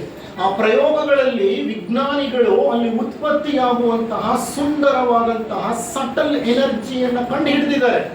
ನಾನೊಂದು ಪುಸ್ತಕ ಹೇಳ್ತೇನೆ. ಆ ಪುಸ್ತಕದಲ್ಲಿ ಇಂತಹ ಸಾಕಷ್ಟು ವೈಜ್ಞಾನಿಕ ಸಂಶೋಧನೆಗಳನ್ನು ತಿಳಿಸಿ ಹೇಳಲಾಗಿದೆ. ಬೀಯಿಂಗ್ ಹ್ಯೂಮನ್ ಅಂತ ಒಂದು ಪುಸ್ತಕ ಇದೆ. ಡಾಕ್ಟರ್ ಜೋ ಡಿಸ್ಪೆನ್ಸಾ ಅಂತ ಒಬ್ಬರು ಬರೆದಿದ್ದಾರೆ. ಬಹಳ ಸುಂದರವಾದಂಥ ಗ್ರಂಥ.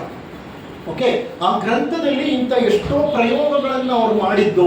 ಆ ಪ್ರಯೋಗ ಮಾಡಿದಾಗ ಧ್ಯಾನ ಎಲ್ಲಿ ನಡೀತಾ ಇದೆಯೋ ಆ ಧ್ಯಾನದ ಒಂದು ಕೊಠಡಿಯಲ್ಲಿ ಉತ್ಪತ್ತಿಯಾಗುವಂತಹ ಆ ಶಕ್ತಿಯನ್ನು ಅವರು ಗ್ಯಾಜೆಟ್ಸ್, ಎಲೆಕ್ಟ್ರಾನಿಕ್ ಗ್ಯಾಜೆಟ್ಸ್ ಇಂದ ಕಂಡು ಹಿಡಿದಿದ್ದಾರೆ. ಇಮೇಜಸ್ಗಳನ್ನು ತಗೊಂಡಿದ್ದಾರೆ. ಆ ಇಮೇಜ್ಗಳನ್ನು ಅವರು ತಮ್ಮ ಪುಸ್ತಕದಲ್ಲಿ ಪ್ರಕಟಿಸಿದ್ದಾರೆ. ದಟ್ ಮೀನ್ಸ್ ಟು ಸೇ ಸಂಕಲ್ಪಕ್ಕೆ ಬಹಳ ಶಕ್ತಿ ಇದೆ. ಹಾಗಾದ್ರೆ ನಾವು ಮಾಡಬೇಕಾಗಿರೋದೇನು, ಈ ಯಮ ನಿಯಮಗಳನ್ನು ಅನುಸರಿಸುವಾಗ ನಮಗೆ ಶುದ್ಧ ಸಂಕಲ್ಪವಿರಬೇಕು. ಆ ಸಂಕಲ್ಪ ಹೇಗಿರ್ಬೇಕಂದ್ರೆ ಅಹಿಂಸೆ, ಸತ್ಯ, ಎಂದಿಗೂ ಸತ್ಯವನ್ನ ಹೇಳೋದು. ಸಣ್ಣ ಪುಟ್ಟ ವಿಷಯಗಳಿಗೆಲ್ಲ ಸುಳ್ಳು ಹೇಳ್ತೀವಿ. ಸಣ್ಣ ಪುಟ್ಟ ವಿಷಯಗಳೆಲ್ಲ ದೊಡ್ಡ ದೊಡ್ಡ ವಿಷಯಗಳಿಗೂ ಸುಳ್ಳು ಹೇಳಬಾರ್ದು. ನಾನು ಸಿಕ್ಕಾಕೋತೀನಿ ಅಂದ್ರೂ ತೊಂದರೆ ಇಲ್ಲ, ಸತ್ಯವನ್ನೇ ಹೇಳಬೇಕು. ಅಸ್ತೇಯ, ಇತರರ ವಸ್ತುಗಳನ್ನು ಕಳ್ಳತನ ಮಾಡಬಾರ್ದು.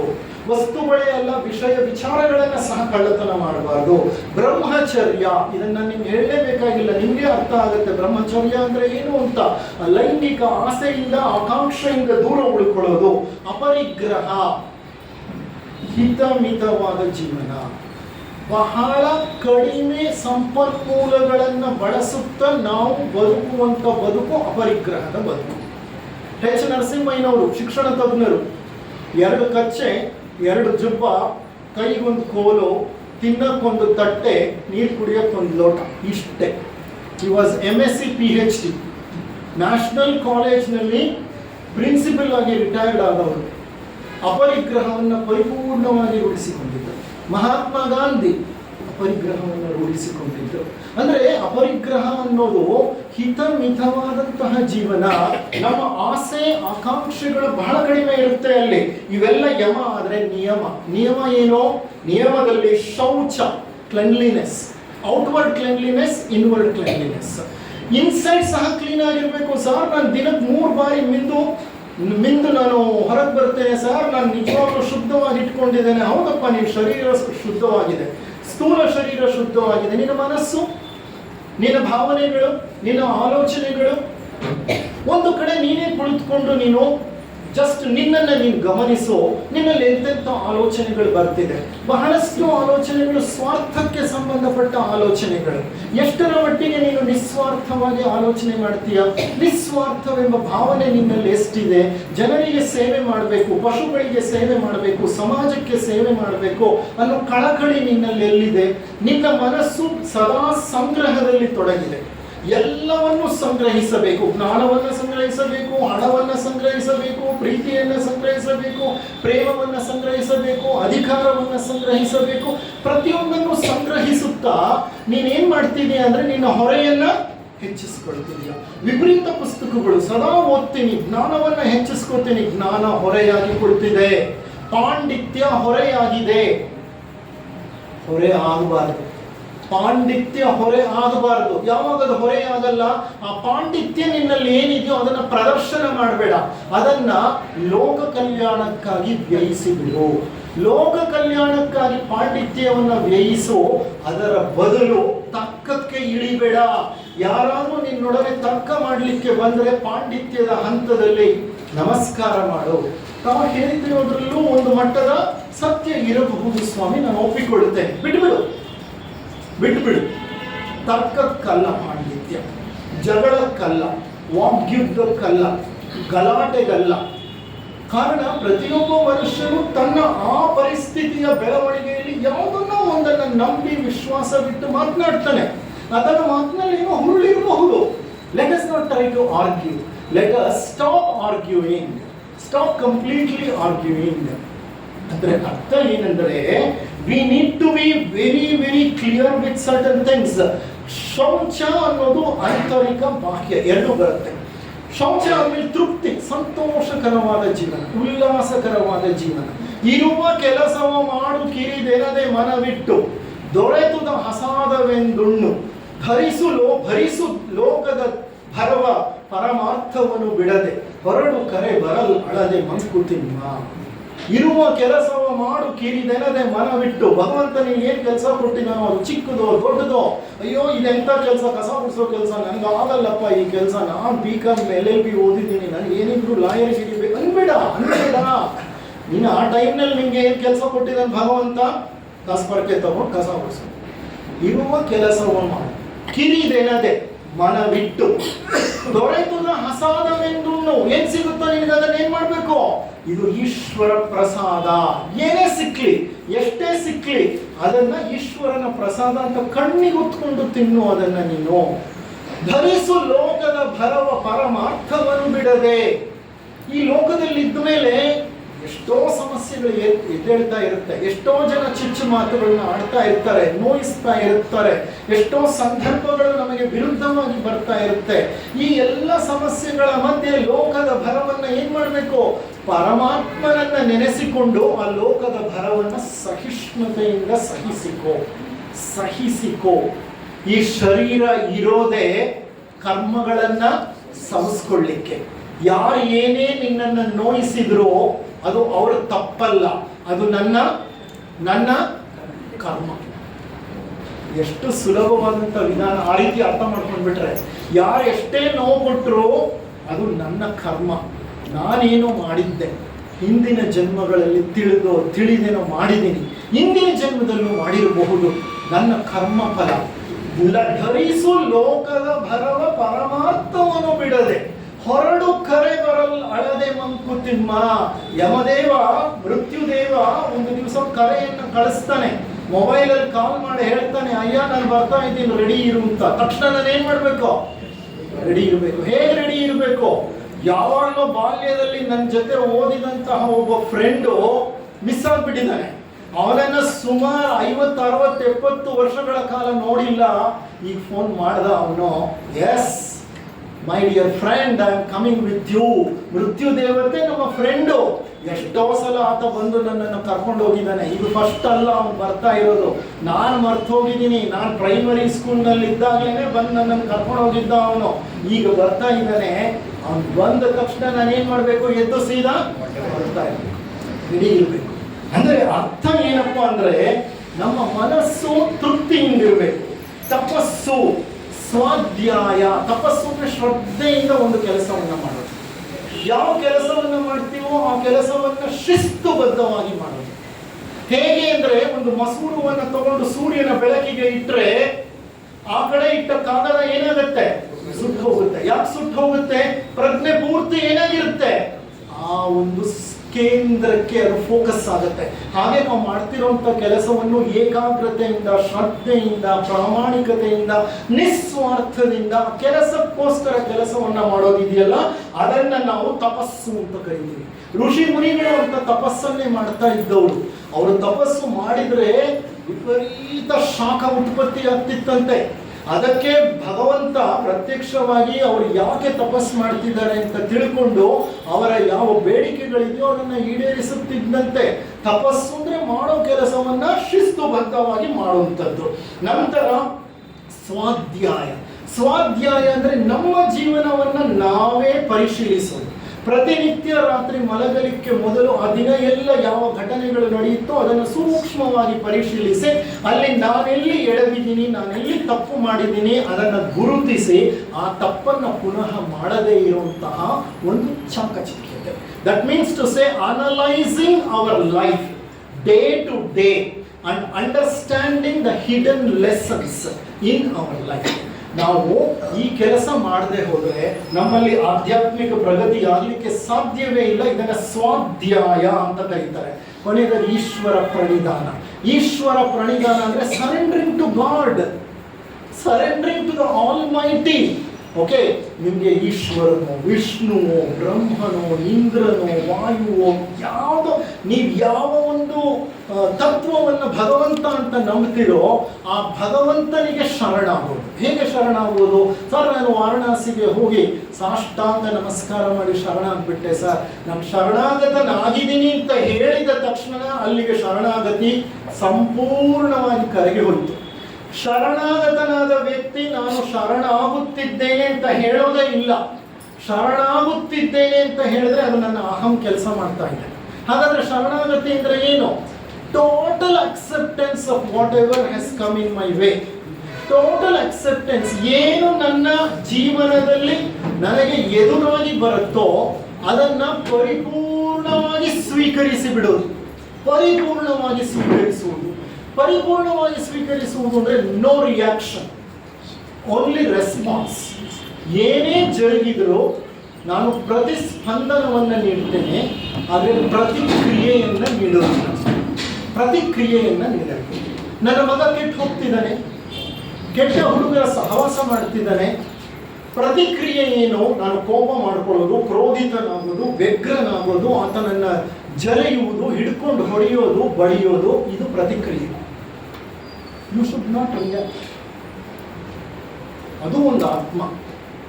ಆ ಆತ್ಮನು ಯಾವುದೋ ಒಂದು ಹಾದಿಯಲ್ಲಿ ಬೆಳೀತಾ ಇದೆ.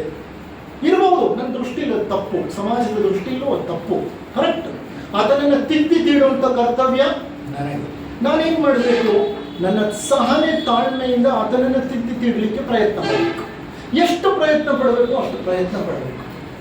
ಆ ಪ್ರಯತ್ನವನ್ನ ಮೀರಿ ಯಾವುದೇ ಸುಧಾರಣೆ ಆ ವ್ಯಕ್ತಿಯಲ್ಲಿ ಆಗ್ತಿಲ್ಲ ಅಂತಂದ್ರೆ ನಾನು ಏನ್ ಮಾಡಬೇಕು? ಆ ಪರಮಾತ್ಮನಿಗೆ ಶರಣ. ಅಂದ್ರೆ I am accepting him as he is.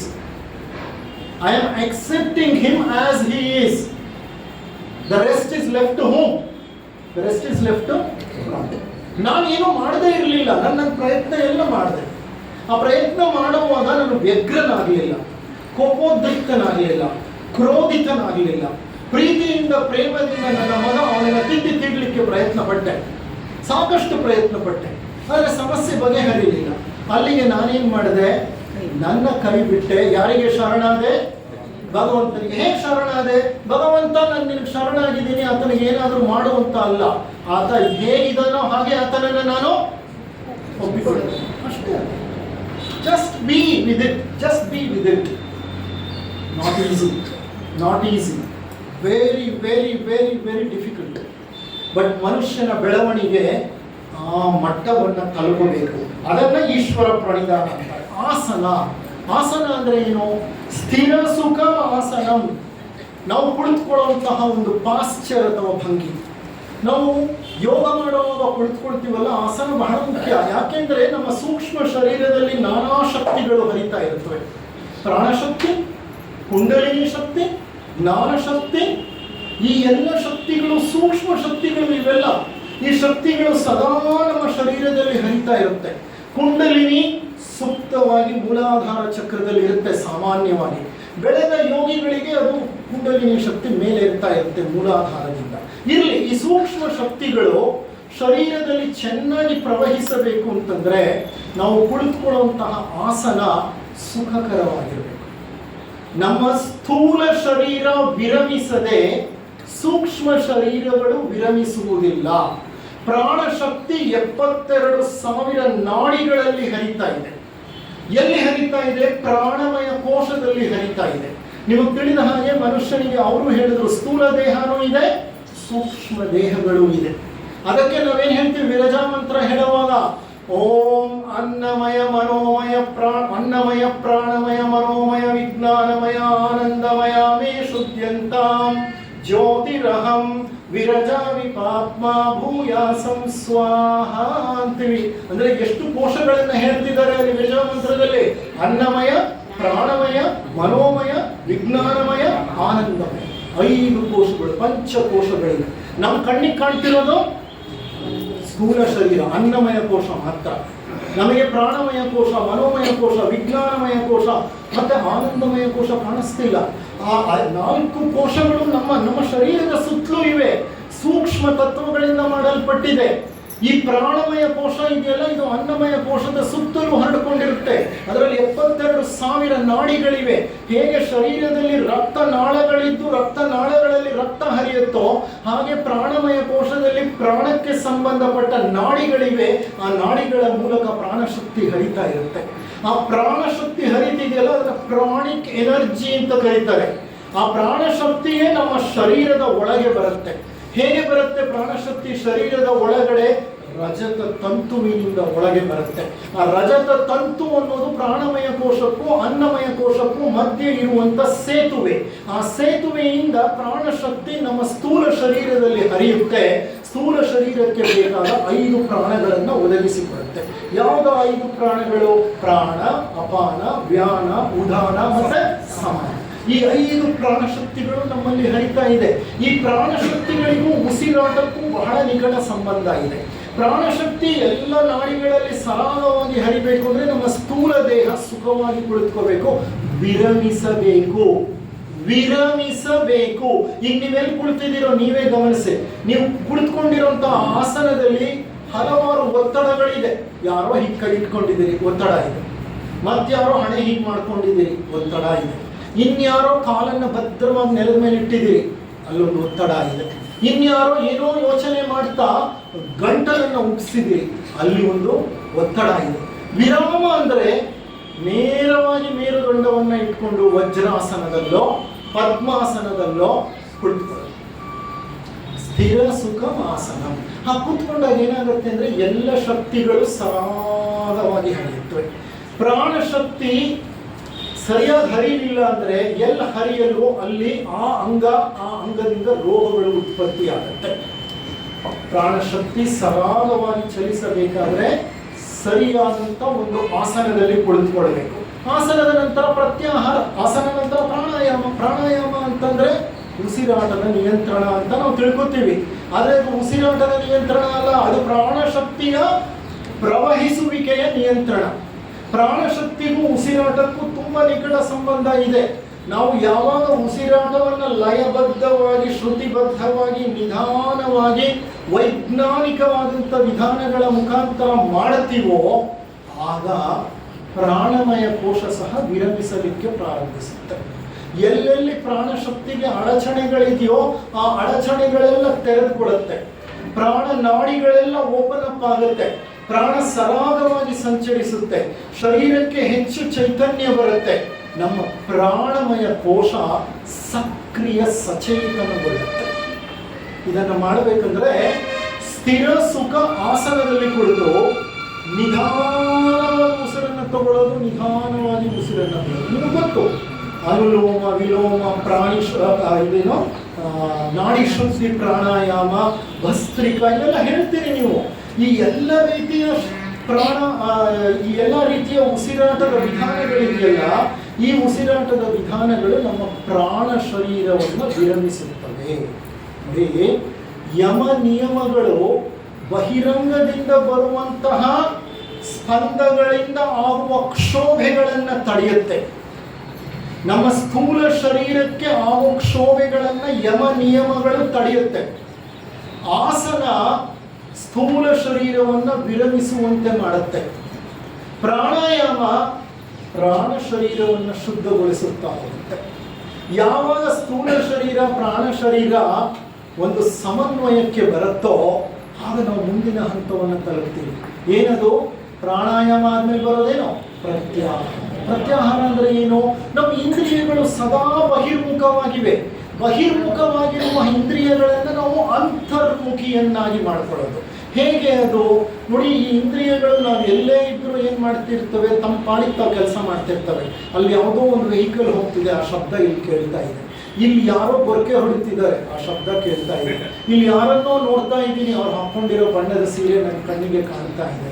ಮತ್ತಾರೋ ಕನ್ನಡಕ ಹಾಕೊಂಡಿದ್ದಾರೆ, ಆ ಕನ್ನಡಕದ ವಿನ್ಯಾಸವೇ ಒಂಥರ ಇದೆ, ಅದನ್ನೇ ನಾನು ನೋಡ್ತಾ ಇದ್ದೀನಿ. ಅಂದ್ರೆ ಈ ಕಣ್ಣು, ಕಿವಿ, ಮೂಗು, ನಾಲಿಗೆ, ಚರ್ಮ ಏನ್ ಮಾಡ್ತಿರುತ್ತೆ? ಯಾವಾಗಲೂ ಬಹಿರಂಗದ ಸ್ಪಂದನಗಳನ್ನ ಸ್ವೀಕರಿಸ್ತಾ ಇರುತ್ತೆ. ಈ ಬಹಿರಂಗದ ಸ್ಪಂದನಗಳು ಸೆನ್ಸ್ ಆರ್ಗನ್ಸ್ ಇಂದ ಏನ್ ಮಾಡುತ್ತೆ?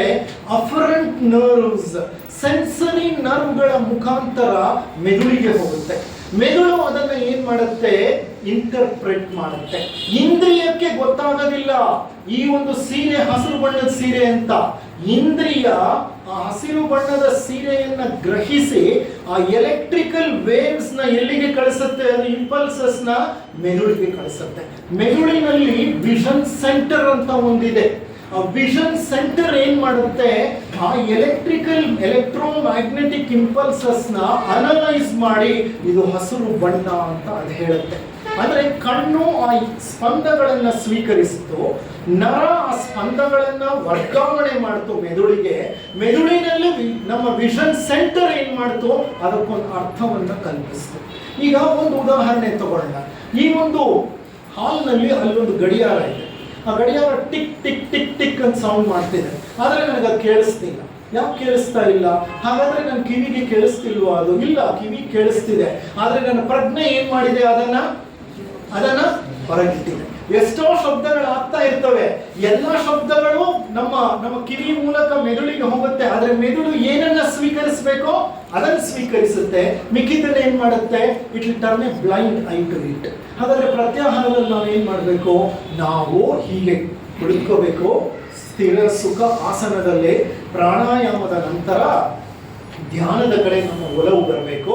ಆ ಧ್ಯಾನದ ಕಡೆ ಹೋಗ್ಬೇಕಂದ್ರೆ ನಮ್ಮ ಇಂದ್ರಿಯಗಳನ್ನೆಲ್ಲ ಒಳಗೆ ಕೇಳ್ಕೊಳ್ಳೋದು ಅಂತಂದ್ರೆ, ನಾನೇನು ಕಿವಿಗೆ ಕಾಟನ್ ಬಟ್ ಹಾಕಲ್ಲ, ನಾನೇನು ಮೂಗಿಗೆ ಕಾಟನ್ ತುರ್ಕಲ್ಲ, ಹೌದಾ ಅಲ್ವಾ? ಕಿವಿನೂ ತೆರ್ಕೊಂಡಿರುತ್ತೆ, ಮೂಗು ತೆರ್ಕೊಂಡಿರುತ್ತೆ, ಎಷ್ಟೋ ವಿಷಯಗಳು ಬರ್ತಾ ಇರುತ್ತೆ. ಆದರೆ ನಾನೇನ್ ಮಾಡ್ತೀನಿ ಅಂತಂದ್ರೆ ಜಾಣ ಕುರುಡನ್ನು ಬೆಳೆಸ್ಕೊಳ್ತೀನಿ. ಜಾಣ ಕುರುಡು, ಜಾಣ ಕಿವುಡು, ಇದನ್ನೆಲ್ಲ ಬೆಳೆಸ್ಕೊತೀನಿ. ಅದನ್ನು ಬೆಳೆಸ್ಕೊಡೋದೇ ಪ್ರತ್ಯಾಹಾರ. ನನ್ನ ಇಂದ್ರಿಯಗಳು ಹೊರಗೆ ತೆರೆಕೊಂಡಿದೆ, ಆದ್ರೆ ಆ ಇಂದ್ರಿಯಗಳಿಗೂ ಮತ್ತು ನನ್ನ ಮನಸ್ಸಿಗೂ ಇರೋ ಸಂಪರ್ಕವನ್ನ ಏನ್ ಮಾಡಿದ್ದೀನಿ? ಕಳೆದು ಹಾಕ್ತಿದ್ದೀನಿ. ಯಾವಾಗ ಬಾಹ್ಯ ಸಂಪರ್ಕ ಹೊರಟೋಗುತ್ತೋ ಇನ್ನು ಉಳ್ಕೊಳ್ಳೋದು ಯಾವುದು? ನಮ್ಮ ಮನಸ್ಸಿನ ಕ್ಷೋಭೆ ಒಂದು ಉಳ್ಕೊಳ್ಳುತ್ತೆ, ಹೌದಾ ಅಲ್ವಾ? ಬಹಿರಂಗದಿಂದ ಯಾವುದೇ ಸಂಪರ್ಕ ಇಲ್ಲ, ಬಹಿರಂಗದ ಜೊತೆ ಸಂಪರ್ಕ ಇಲ್ಲ. ಯಮ ನಿಯಮಗಳು ಸಾಕಷ್ಟು ಸ್ಥೂಲ ಶರೀರವನ್ನು ವಿರಮಿಸಿ ಬಿಟ್ಟಿದೆ.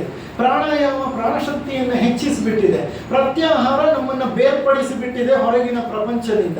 ಇನ್ನೇನ್ ಮಾಡ್ಬೇಕಾದ್ರೆ ನಾನು ನೆಕ್ಸ್ಟ್ ಧಾರಣ ಅಂದ್ರೆ ಏನು? ಈಗ ನನ್ನ ಪ್ರಜ್ಞೆ ಏನಾಗಬೇಕು? ಯಾವಾಗ ಹೊರಗಿನ ಸ್ಪಂದಗಳು ನನ್ನನ್ನು ಡಿಸ್ಟರ್ಬ್ ಮಾಡ್ತಿಲ್ವೋ ಆಗ ನನ್ನ ಒಳಗಿನ ಸ್ಪಂದಗಳು ಮಾತ್ರ ಉಳ್ಕೊಳ್ಳುತ್ತೆ. ಆ ಒಳಗಿನ ಸ್ಪಂದಗಳು ಸಹ ನಾನು ನನ್ನ ಧಾರಣದ ಮೂಲಕ ಏಕಾಗ್ರಚಿತ್ತನಾಗ್ತೇನೆ. ಧಾರಣ ಅಂದ್ರೆ ಏನು? ಪ್ರಜ್ಞೆಯನ್ನು ಒಂದು ನಿರ್ದಿಷ್ಟ ಧ್ಯಾನ ವಸ್ತುವಿನ ಮೇಲೆ ಅಥವಾ ವಿಷಯದ ಮೇಲೆ ಕೇಂದ್ರೀಕರಿಸುವುದು. ಹೇಗೆ ಒಂದು ಲೆನ್ಸ್ ನ ಕಾಗದದ ಮೇಲೆ ಇಟ್ಟಾಗ ಎಲ್ಲ ಬೆಳಕು ಕಾಗದದ ಆ ಒಂದು ಪಾಯಿಂಟ್ ಹತ್ರ ಹೋಗಿ ಸೇರುತ್ತೋ, ಕಾಗದವನ್ನು ಸುಡುತ್ತೋ, ಹಾಗೆ ಧಾರಣದ ಸಮಯದಲ್ಲಿ ಪ್ರಜ್ಞೆ ಪರಿಪೂರ್ಣವಾಗಿ ಒಂದೇ ಧ್ಯಾನ ವಸ್ತುವಿನ ಕಡೆ ಇರುತ್ತೆ. ಕೆಲವರು ಒಂದು ಜ್ಯೋತಿಯನ್ನು ಇಟ್ಕೊಂಡು ಧ್ಯಾನ ಮಾಡ್ತಾರೆ, ಕೆಲವರು ಓಂಕಾರವನ್ನು ಗೋಡೆಯ ಮೇಲೆ ಬರೆದು ಅದನ್ನು ನೋಡ್ತಾ ಓಂಕಾರವನ್ನು ಹೇಳ್ತಾ ಧ್ಯಾನ ಮಾಡ್ತಾರೆ. ಇನ್ನ ಕೆಲವರು ಈ ಮಣಿಗಳನ್ನು ತಗೊಂಡು ಜಪ ಮಾಡ್ತಾ ಮಾಡ್ತಾ ಧ್ಯಾನ ಮಾಡ್ತಾರೆ. ಅವ್ರಿಗೆ ಸ್ಪರ್ಶ ಅನ್ನೋದೊಂದು ಕೇಂದ್ರ ಅಲ್ಲಿರುತ್ತೆ, ಅವರ ಪೂರ್ಣ ಏಕಾಗ್ರತೆ. ಅಂದ್ರೆ ನೀವು ಯಾವುದೇ ಒಂದು ವಿಧಾನ ಅನುಸರಿಸಿ ಧ್ಯಾನಕ್ಕೊಂದು ವಸ್ತು ಇರುತ್ತೆ, ಧ್ಯಾನಕ್ಕೊಂದು ವಿಷಯ ಇರುತ್ತೆ, ಒಂದು ವಿಚಾರ ಇರುತ್ತೆ. ಧ್ಯಾನಕ್ಕೆ ಸೂಕ್ತಿಗಳು ಅಂತ ನಮಗೊಂದು ಪುಸ್ತಕ ಇದೆ. ಒಂದೊಂದು ಸೂಕ್ತಿನ ತಗೊಂಡು ನಾವು ದಿನ ಧ್ಯಾನ ಮಾಡ್ತೀವಿ. ನಮ್ಮ ಥಿಯೋಸಾಫಿಕಲ್ ವಾಂಗ್ಮಯದಲ್ಲಿ ನಮ್ಮ ಪೂರ್ಣ ಪ್ರಜ್ಞೆ ಆ ಸೂಕ್ತಿಯ ಮೇಲೆ, ಆ ವಸ್ತುವಿನ ಮೇಲೆ, ಆ ವಿಷಯದ ಮೇಲೆ ಕೇಂದ್ರೀಕೃತವಾಗಿರಬೇಕು. ಅಂದ್ರೆ ದ ಫೋಕಸ್ ಇಸ್ ಒನ್ ಪಾಯಿಂಟೆಡ್ನೆಸ್ ಅಂತಾನೆ ಹೇಳ್ತೀವಿ ನಾವು. ಮನಸ್ಸಿಗೆ ಆ ಶಕ್ತಿ ಇದೆ. ಆ ಏಕಾಗ್ರತೆಯನ್ನು ಬೆಳೆಸ್ಕೊಳ್ಳೋ ಹಂತದಲ್ಲಿ ಏನಾಗುತ್ತೆ, ಧಾರಣದಲ್ಲಿ ಏನೋ 1 ನಿಮಿಷ 2 ನಿಮಿಷ ಆ ಜ್ಯೋತಿಯನ್ನೇ ನೋಡ್ತಾ ಇದ್ದೀನಿ, ಇದ್ದಕ್ಕಿದ್ದ ಹಾಗೆ ನನ್ನ ಮನಸ್ಸಿನಲ್ಲಿ ಏನೋ ಒಂದು ವಿಷಯ ಮೇಲೆ ಕೇಳುತ್ತೆ. ತಕ್ಷಣ ಮನಸ್ಸೇನಾಗುತ್ತೆ, ವಿಮುಖವಾಗುತ್ತೆ. ಆ ವಿಮುಖವಾದ ತಕ್ಷಣ ನಾವು ಎಚ್ಚರ ಆಗಬೇಕು. ಅದನ್ನು ಮತ್ತೆ ಏನ್ ಮಾಡಬೇಕು, ಆ ಒಂದು ಜ್ಯೋತಿಯ ಕಡೆಗೆ ತಗೊಂಡು ಬರಬೇಕು. ಮತ್ತೆ ಧ್ಯಾನ ಮಾಡಕ್ ಸ್ಟಾರ್ಟ್ ಮಾಡ್ತೀನಿ, ಧಾರಣ. ಮತ್ತೆ ಕೆಲವು ನಿಮಿಷಗಳ ಕಾಲ ಮತ್ತೇನೋ ಜ್ಞಾಪಕ ಬರುತ್ತೆ, ಮನಸ್ಸು ಇನ್ನೆಲ್ಲೋ ಓಡೋಗ್ಬಿಡುತ್ತೆ. ಈ ನಾಯಿ ಹಾಗೆ ಇರುತ್ತೆ, ತಿಪ್ಪೆ ಮೇಲೆ ಕೊಡ್ತಿರುತ್ತೆ, ಯಾವುದೋ ಕಡೆಯಿಂದ ಒಂದು ವಾಸನೆ ಬರುತ್ತೆ, ತಕ್ಷಣ ಏನ್ ಮಾಡುತ್ತೆ, ಎದ್ದು ಆ ಕಡೆ ಓಡೋಗ್ಬಿಡುತ್ತೆ. ಇನ್ನೊಂದು ಕಡೆ ಎಲ್ಲೋ ವಾಸನೆ ಬರುತ್ತೆ, ತಕ್ಷಣ ಏನ್ ಮಾಡುತ್ತೆ, ಅಲ್ಲಿಂದ ಎದ್ದೋಡೋಗುತ್ತೆ. ಇನ್ನೆಲ್ಲೋ ಒಂದು ಕಡೆಯಿಂದ ಇನ್ನೊಂದು ನಾಯಿ ಬರ್ತಿದೆ ಅಂತ ಅನ್ಸುತ್ತೆ, ತಕ್ಷಣ ಆ ಕಡೆಗೆ ಎದ್ದೋಡ್ಬಿಡುತ್ತೆ. ಈ ಶುನಕನಂತಹ ಮನಸ್ಸು ಇದು. ಶುನಕ ಅಂದ್ರೆ ನಾಯಿ. ಈ ನಾಯಿಯಂತಹ ಹಲವಾರು ಚಿತ್ತಚಾಂಚಲ್ಯ ಹೊಂದಿದೆ, ಹಲವಾರು ವಾಸನೆಗಳಿಗೆ ಸಿಕ್ಕಾಕೊಂಡು ಬಿಡುತ್ತೆ. ವಾಸನೆ ಅಂದ್ರೆ ಅರ್ಥ ಆಶೆಗಳು, ವ್ಯಾಮೋಹಗಳು, ಏನೇನೋ ಎಳಿತಾ ಇರುತ್ತೆ ನಮ್ಮ ಮನಸ್ಸನ್ನ. ಪ್ರತಿ ಬಾರಿ ಮನಸ್ಸು ವಿಚಲಿತಗೊಂಡಾಗ ಆ ಮನಸ್ಸನ್ನ ಏನ್ ಮಾಡ್ಬೇಕು, ಪುನಃ ಬೈಕೋಬಾರ್ದು, ತೆಗಳಬಾರ್ದು, ವ್ಯಗ್ರರಾಗಬಾರ್ದು, ಕೋಪ ಮಾಡ್ಕೋಬಾರ್ದು, ಹಿಂಜರಿಬಾರ್ದು, ಮತ್ತೆ ಅತೃಪ್ತಿ ಬರಬಾರ್ದು. ಅದೆಷ್ಟು ಬಾರಿ ಆದ್ರೂ ಹೋಗ್ಲಿ, ಅದನ್ನ ಏನ್ ಮಾಡ್ಬೇಕು, ಮತ್ತೆ ವಾಪಸ್ ಕರ್ಕೊಂಡು ಬರ್ಬೇಕು. ಮಗುಗೆ ಅನ್ನ ತಿನ್ನಿಸ್ತಿರ್ತಾರೆ ಯಾರು, ಹೆಂಗಸರು. ಆ ಮಗುನ ಸೊಂಟದಲ್ಲಿ ಕೂಡಿಸ್ಕೊಂಡು ಅದು ತಿನ್ನೊಲ್ಲೆ ಅನ್ನುತ್ತೆ. ಇವ್ರು ಏನ್ ಮಾಡ್ತಾರೆ, ಅಲ್ಲಿ ಇಲ್ಲಿ ತೋರಿಸ್ಕೊಂಡು ಯಾಮಾರಿಸ್ಕೊಂಡು ಏನ್ ಮಾಡ್ತಾರೆ, ಅದನ್ನ ತಿನ್ನಿಸ್ತಾರೆ. 1/2 ಗಂಟೆಗೋ 1 ಗಂಟೆಗೋ ಮುಗಿಸ್ತಾರೆ. ಮನಸ್ಸನ್ನ ನಾವು ಹೀಗೆ ತರಬೇತಿಗೊಳಿಸ್ಬೇಕು. ನಾವು ವ್ಯಗ್ರರಾಗಬಾರ್ದು. ಮಗು ಜೊತೆ ನಾವು ವ್ಯಗ್ರರಾದ್ರೆ ಮಗುನು ಅಳುತ್ತೆ, ನಾನು ಅಳ್ತೀನಿ, ಮಗು ತಿನ್ನಲ್ಲ. ಹೌದಾ ಅಲ್ವಾ? ಮನಸ್ಸನ್ನ ಓಲೈಸೋದು ಮಗುವನ್ನ ಓಲೈಸಿದಂತೆ. ಡಿ.ವಿ. ಗುಂಡಪ್ಪನವ್ರು ಬರೀತಾರೆ ಮಂಕುತಿಮ್ಮನ ಕಗ್ಗದಲ್ಲಿ, ಮನಸ್ಸನ್ನ ಓಲೈಸೋದು ಮಗುವನ್ನ ಓಲೈಸಿದಂತೆ. ಅಷ್ಟು ಸಹಿಷ್ಣುತೆ, ತಾಳ್ಮೆ, ಸಹನೆ ಬೇಕು. ಆ ಮನಸ್ಸನ್ನ ಪದೇ ಪದೇ ಪದೇ ಪದೇ ಅಲ್ಲಿ ಕರ್ಕೊಂಡು ಬರಬೇಕು. ಒಂದು ಹಂತ ಬರುತ್ತೆ, ಧಾರಣ ತೀವ್ರವಾಗ್ತಾ ಹೋದಾಗ ಅಲ್ಲೇ ನಿಂತು ಬಿಡುತ್ತೆ ಮನಸ್ಸು. ಅದು ದೇಶಬಂಧುಶ್ಚ ಅಂದ್ರೆ ಆ ದೇಶ, ಆ ಪ್ರದೇಶಕ್ಕೆ ಸಿಕ್ಕಾಕೊಂಡು ಬಿಡುತ್ತೆ ಪ್ರಜ್ಞೆ. ಆ ಪ್ರದೇಶದಿಂದ ವಿಚಲಿತವಾಗೋದೇ ಇಲ್ಲ. ನಾವು ಎಷ್ಟು ಹೊತ್ತು ಅಂದ್ಕೊಂಡಿರ್ತೀವೋ ಅಷ್ಟು ಹೊತ್ತು ಪ್ರಜ್ಞೆ ಅದೇ ಸ್ಥಳದಲ್ಲಿ ಫೋಕಸ್ ಆಗಿಬಿಡುತ್ತೆ. ಯಾವಾಗ ಪ್ರಜ್ಞೆ ಆ ರೀತಿ ಒಂದೇ ಜಾಗದಲ್ಲಿ ಕುಳಿತು ಬಿಡುತ್ತೋ, ದೇಶಬಂಧಶ್ಚಿತ್ತಸ್ಯ ಧಾರಣ. ದೇಶಬಂಧಶ್ಚಿತ್ತಸ್ಯ, ಚಿತ್ತ ಅನ್ನುವಂಥದ್ದು ಆ ದೇಶ ಅಂದ್ರೆ ಪ್ರಜ್ಞಾ ವಲಯ ಎಷ್ಟಿಟ್ಟಿದೀವೋ ನಾವು ಅಲ್ಲಿ ಪೂರ್ಣ ಕೇಂದ್ರೀಕೃತವಾಗ್ಬಿಟ್ರೆ ಧಾರಣ. ಧಾರಣದ ತುತ್ತ ತುದಿ ಅಂದ್ರೆ ಏಕಾಗ್ರತೆಯ ತುತ್ತ ತುದಿ. ಏಕಾಗ್ರತೆಯ ತುತ್ತ ತುದಿಯನ್ನು ತಲುಪಿದಾಗ ಇದ್ದಕ್ಕಿದ್ದ ಹಾಗೆ ಒಂದು ಚಮತ್ಕಾರ ನಡೆದು ಹೋಗುತ್ತೆ. ಏನದು ಚಮತ್ಕಾರ? ಪ್ರಜ್ಞೆ ತುತ್ತ ತುದಿಯನ್ನು ತಲುಪಿದ್ದು, it just leaps in to the quantum. Leaps in to the quantum ಅಂದ್ರೆ ಬೆಟ್ಟದ ತುದಿಯನ್ನ ಹತ್ತಿದಂತ ವ್ಯಕ್ತಿ ಅಲ್ಲಿಂದ ಕ್ಷಣ ಕಾಲದಲ್ಲಿ ಕಣ್ಮರೆಯಾಗ್ಬಿಡ್ತಾನೆ. ಹೆಂಗ್ ಕಣ್ಮರೆಯಾಗಿ ಹೋದ? ಪ್ರಜ್ಞೆ ಹೆಂಗ್ ಕಣ್ಮರೆಯಾಗಿ ಹೋಗುತ್ತೆ? ತುತ್ತ ತುದಿಗೆ ಹೋದದ್ದು ಪ್ರಜ್ಞೆ ವ್ಯಷ್ಟಿ ಪ್ರಜ್ಞೆ ಸಮಷ್ಟಿ ಪ್ರಜ್ಞೆಯಲ್ಲಿ. ಅಂದ್ರೆ ಏನಾಗುತ್ತೆ ಕರೆಕ್ಟ್ ಆಗಿ ಹೇಳ್ಬೇಕಂದ್ರೆ, from somebody you become nobody. ಅಂದ್ರೆ ಅರ್ಥ, ನನ್ನ ಅಹಂ ಇಷ್ಟು ಕಾಲ ಕೆಲಸ ಮಾಡ್ತಿತ್ತು, ನಾನು ಇದ್ದೇನೆ ಅನ್ನುವಂತಹ ಭಾವ ನನ್ನಲ್ಲಿತ್ತು, ಆ ಆಲೋಚನೆ ಇತ್ತು, ನಾನೊಬ್ಬ ವಿಶ್ವ ಒಂದು ಅಂತ ಅರ್ಥ ಮಾಡ್ಕೊಂಡಿದ್ದೆ. ನನಗೂ ವಿಶ್ವಕ್ಕೂ ಸಂಬಂಧ ಸಂಪರ್ಕ ಇದೆ, ಸರಿ, ನಾನೊಬ್ಬ ಪ್ರತ್ಯೇಕ ವ್ಯಕ್ತಿ ಅಂತ ಅನ್ಕೊಂಡಿದ್ದೆ, ನನಗೂ ವಿಶ್ವಕ್ಕೂ ಒಂದು ಸಂಬಂಧ ಇದೆ ಅಂತ ಅನ್ಕೊಂಡಿದ್ದೆ. ಆದರೆ ಧಾರಣದ ತುದಿಯನ್ನು ತಲುಪಿದಾಗ ನಾನೇ ಇಲ್ಲ. ಹಾಗಾದ್ರೆ ನಾನೆಲ್ಲೋದೆ? ನಾನು ಎಲ್ಲ ಆಗ್ಬಿಟ್ಟೆ. ನಾನೇ ಇಲ್ಲ, ಆದರೆ ನಾನು ಎಲ್ಲ. ಎಲ್ಲ ಅಂದ್ರೆ ಎಲ್ಲವೂ ನಾನೇ. ವ್ಯಷ್ಟಿ ಪ್ರಜ್ಞೆಯನ್ನ ಕಳ್ಕೋತೀನಿ, ನಾನು ಸಮಷ್ಟಿ ಪ್ರಜ್ಞೆಯಲ್ಲಿ ಲೀನವಾಗ್ಬಿಡ್ತೀನಿ. ಇದನ್ನ ಬರೀತಾ ಬಹಳ ಸುಂದರವಾಗಿ ಡಾಕ್ಟರ್ ಜೋ ಡಿಸ್ಪೆನ್ಸಾ ಹೇಳ್ತಾರೆ, you become nobody. From somebody you become nobody. From some way you go to no way. From some way you go to no way. ಅಂದ್ರೆ ನೀನು ಈ ನಾಮ ರೂಪ ಕಾಲ ಜಗತ್ತಿದೆಯಲ್ಲ, ಈ ಜಗತ್ತನ್ನ ಬಿಟ್ಟು ನಿನ್ನ ಪ್ರಜ್ಞೆ ಅವ್ಯಾಹತ ಪ್ರಜ್ಞೆಯ ಜೊತೆ ಬೆರೆತು ಹೋಗುತ್ತೆ. ದ್ವಂದ್ವ ಅಳಿಯುತ್ತೆ, ಏಕತ್ವ ಉಳಿಯುತ್ತೆ. ಅದನ್ನ ಧ್ಯಾನ ಅಂತಾರೆ.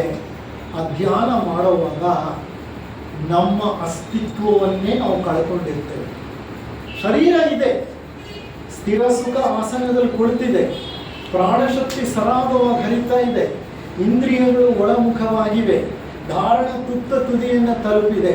ಆದರೆ ನಾನು ಅಲ್ಲಿರುವಂಥ ಅನುಭವವೇ ನನಗಿಲ್ಲ. ನಾನು ಸಮಷ್ಟಿಯಲ್ಲಿ ಬೆರೆತು ಹೋಗಿದ್ದೇನೆ. ನಾನು ನಿದ್ರೆ ಮಾಡ್ತಿಲ್ಲ, ಪರಿಪೂರ್ಣ ಎಚ್ಚರದಲ್ಲಿದ್ದೇನೆ. I am totally awake, I am totally aware and I have blended with the universal consciousness. ಆ ಹಂತದಲ್ಲಿ ದ್ವಂದ್ವ, ನಾನು ನೀನು ಅನ್ನೋ ಪ್ರಜ್ಞೆ ಹೊರಟೋಯ್ತು. ಇದು ಅನುಭವಕ್ಕೆ ವೇದ್ಯ. ನಾನು ಎಷ್ಟೇ ಹೇಳಿದ್ರು ನಿಮ್ಮ ಅನುಭವಕ್ಕೆ ಬರಬೇಕದು. ಆ ಅನುಭವಕ್ಕೆ ಬರಬೇಕಂದ್ರೆ ನೀವು ಸಾಧನಾ ಪದದಲ್ಲಿ ಮುಂದುವರಿಬೇಕು. ಓಕೆ, ನಾನು ಆನೆಯನ್ನ ಎಷ್ಟೇ ವರ್ಣಿಸಬಹುದು, ಹಾಗಿದೆ, ಹೀಗಿದೆ, ಹಿಂಗಿದೆ, ಹಂಗಿದೆ, ಅಷ್ಟೆತ್ರ ಇದೆ, ಇಷ್ಟ ಅಗಲ ಇದೆ, ಅದ್ರ ಚರ್ಮ ಹೀಗಿದೆ, ಅದ್ರ ಸೊಂಡ್ಲಿದೆ, ಎಲ್ಲ ನನ್ನ ವರ್ಣನೆ. ನಿಜವಾಗ್ಲೂ ಆನೆ ಹೇಗಿರುತ್ತೆ, ಅದರ ಅದರ ಅದರ ಅನಿಸಿಕೆ, ಅಭಿಪ್ರಾಯ ಏನು ಅಂತ ಗೊತ್ತಾಗ್ಬೇಕಂದ್ರೆ ನಾನೇನಾಗಬೇಕು? ನಾನೇ ಆನೆ ಆಗಬೇಕು. ಇನ್ನೆಲ್ಲ ವರ್ಣನೆ.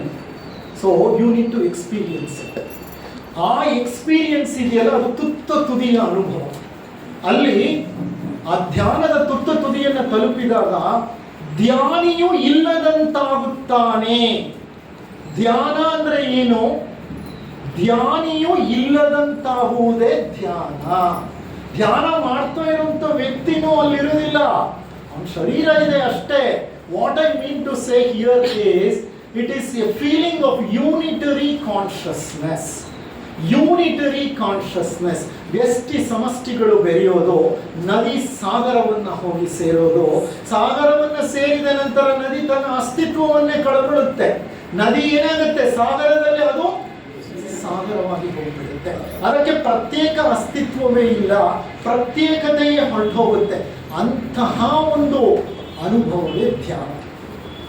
ಆ ಧ್ಯಾನ ನಡೆಯುವಾಗ ಅದು ಸತತವಾಗಿ, ಶ್ರದ್ಧಾಪೂರ್ವಕವಾಗಿ, ಶಿಸ್ತುಬದ್ಧವಾಗಿ ಪ್ರತಿನಿತ್ಯ ನಡೆಯೋದೇ ಆದರೆ ನಮ್ಮ 8 ಚಕ್ರಗಳು ಉತ್ತೇಜನಗೊಳ್ಳುತ್ತೆ, ಒಂದರ ನಂತರ ಒಂದು. ಇವರೇನಪ್ಪ 8 ಚಕ್ರ ಹೇಳ್ತಾರೆ, ನಮಗೆಲ್ಲ 7 ಚಕ್ರಗಳೇ ಹೇಳಿರೋದು.